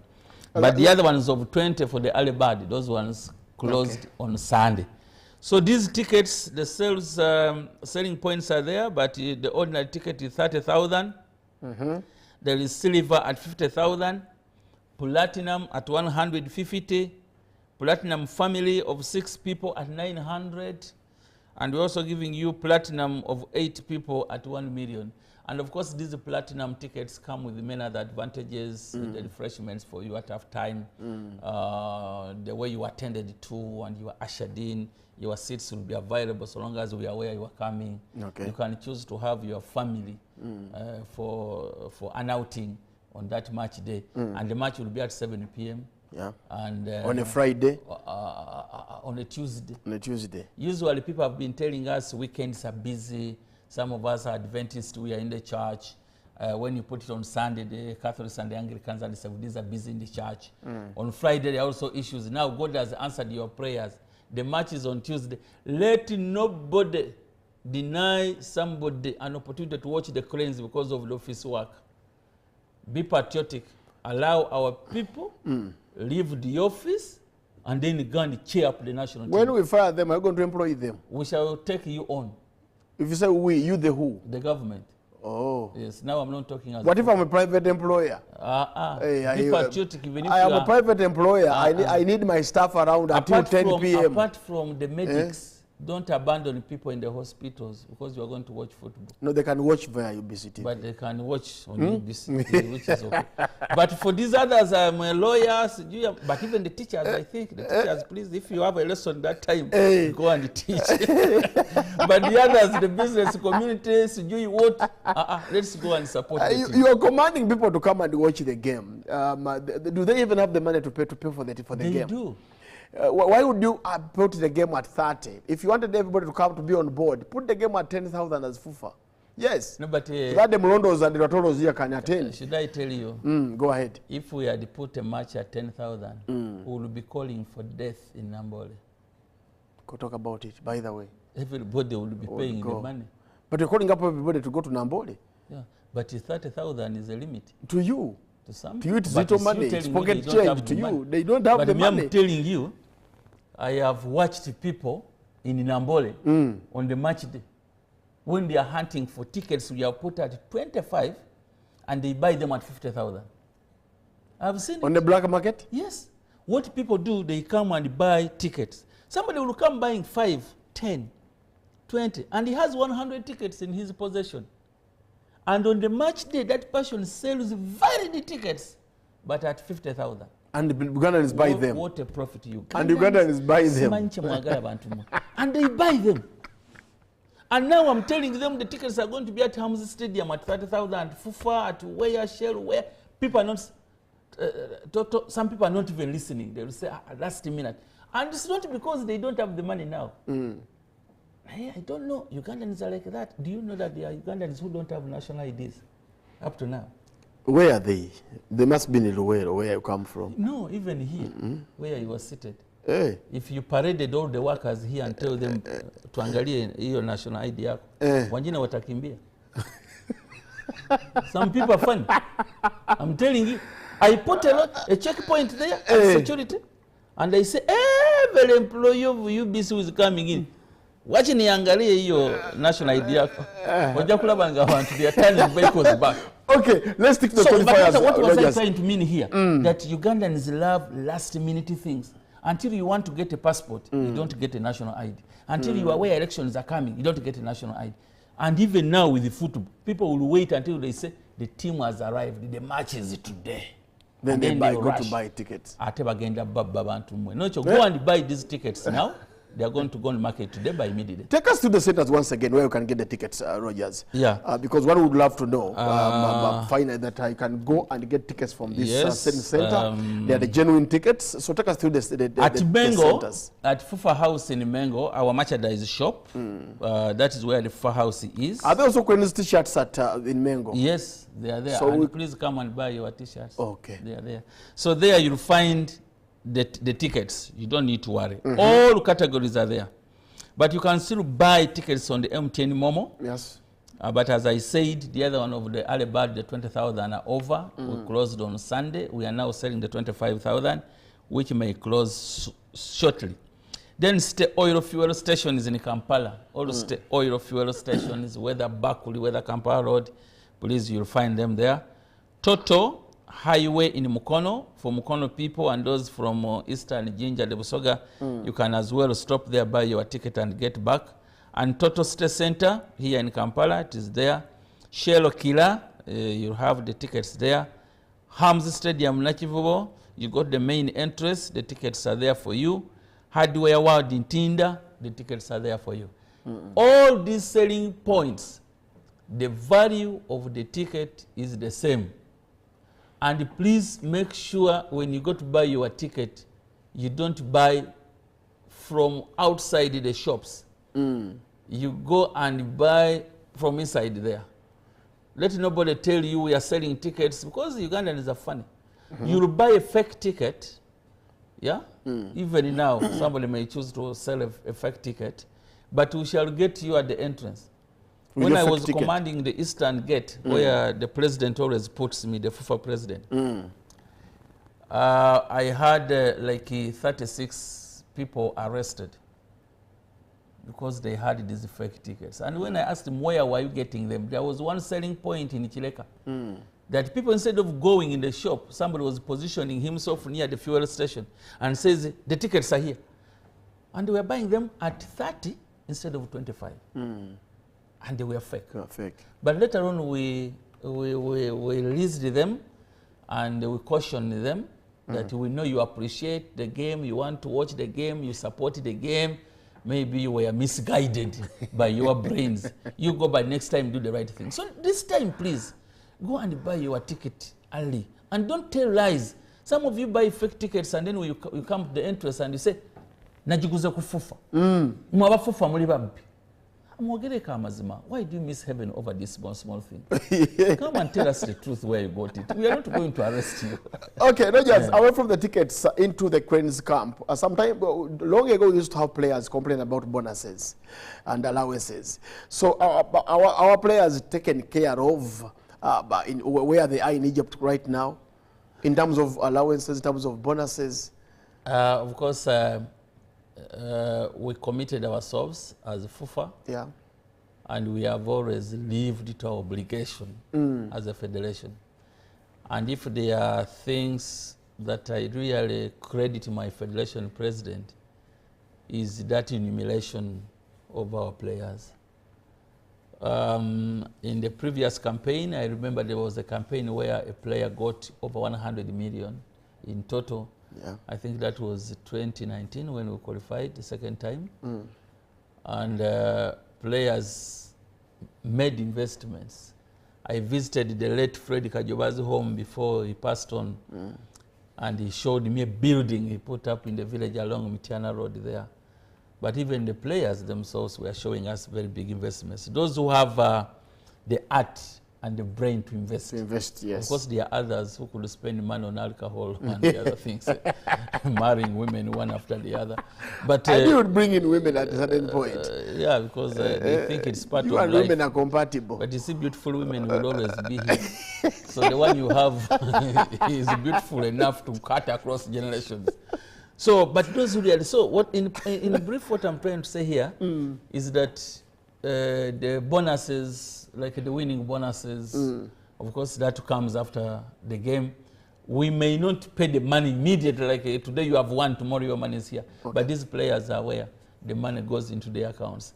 But the training bonuses, travel details, all these other needs of them, we have already catered for that. There are no issues in the camp. There are no issues in the camp. And we are grateful to the government. By the way, the government gives us a lot of money. A lot of money. This time we may have budget cuts because there were issues, not of accountability, no, but because the government had budget cuts across board. But government used to give us 17 billion. Okay. Wouldn't manage to pay a foreign coach and very professional like a purport wouldn't if it was from the federation. Because the only money where we have control as FUFA is the money from the gate collections. But all this money you see from government has conditions. It's more of a conditional grant. Okay. The national coaches are paid, the players, the tickets, the what. So we spend money as guided by the government. Okay. So when they give us the win today in Mozambique, automatically their bonuses will be in the account. What if we lose a game against Mozambique? When we lose, we don't give them, but a draw we do. Okay. Rogers, time is not our best ally. I would love to get your parting shots as we get out of here.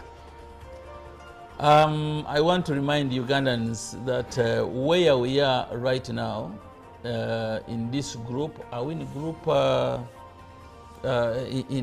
in our group we are 6 countries. The chances are still wide open. Algeria with 9 points, Mozambique with 9 points, Guinea with 6 points, Botswana 6 points, Uganda 6 points, and Somalia 0. The chances are wide open that Algeria, even when they are topping the group now, they can still lose out on the qualification. True. And Uganda at 6 points, who can still qualify. Our last engagements, all the fixtures against Guinea and against Algeria, they will be away. The only opportunity after this match against Guinea is when we shall be playing Somalia, September in Kampala. Yeah. So I would request you that we badly need the match of 25th Guinea. Against Guinea.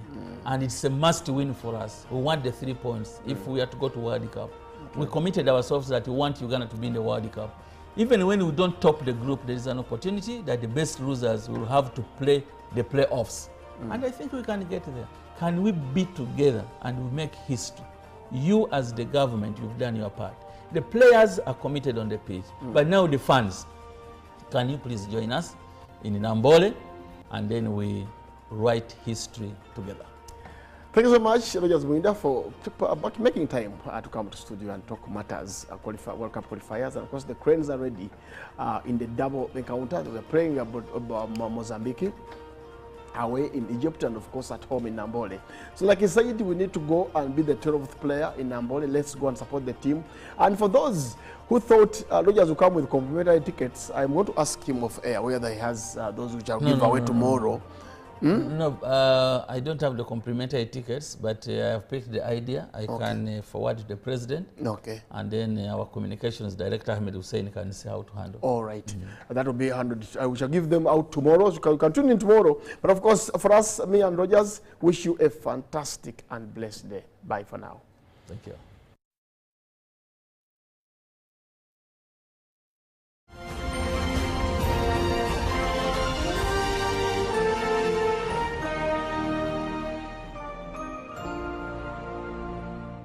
Live from UBC Studios in Kampala,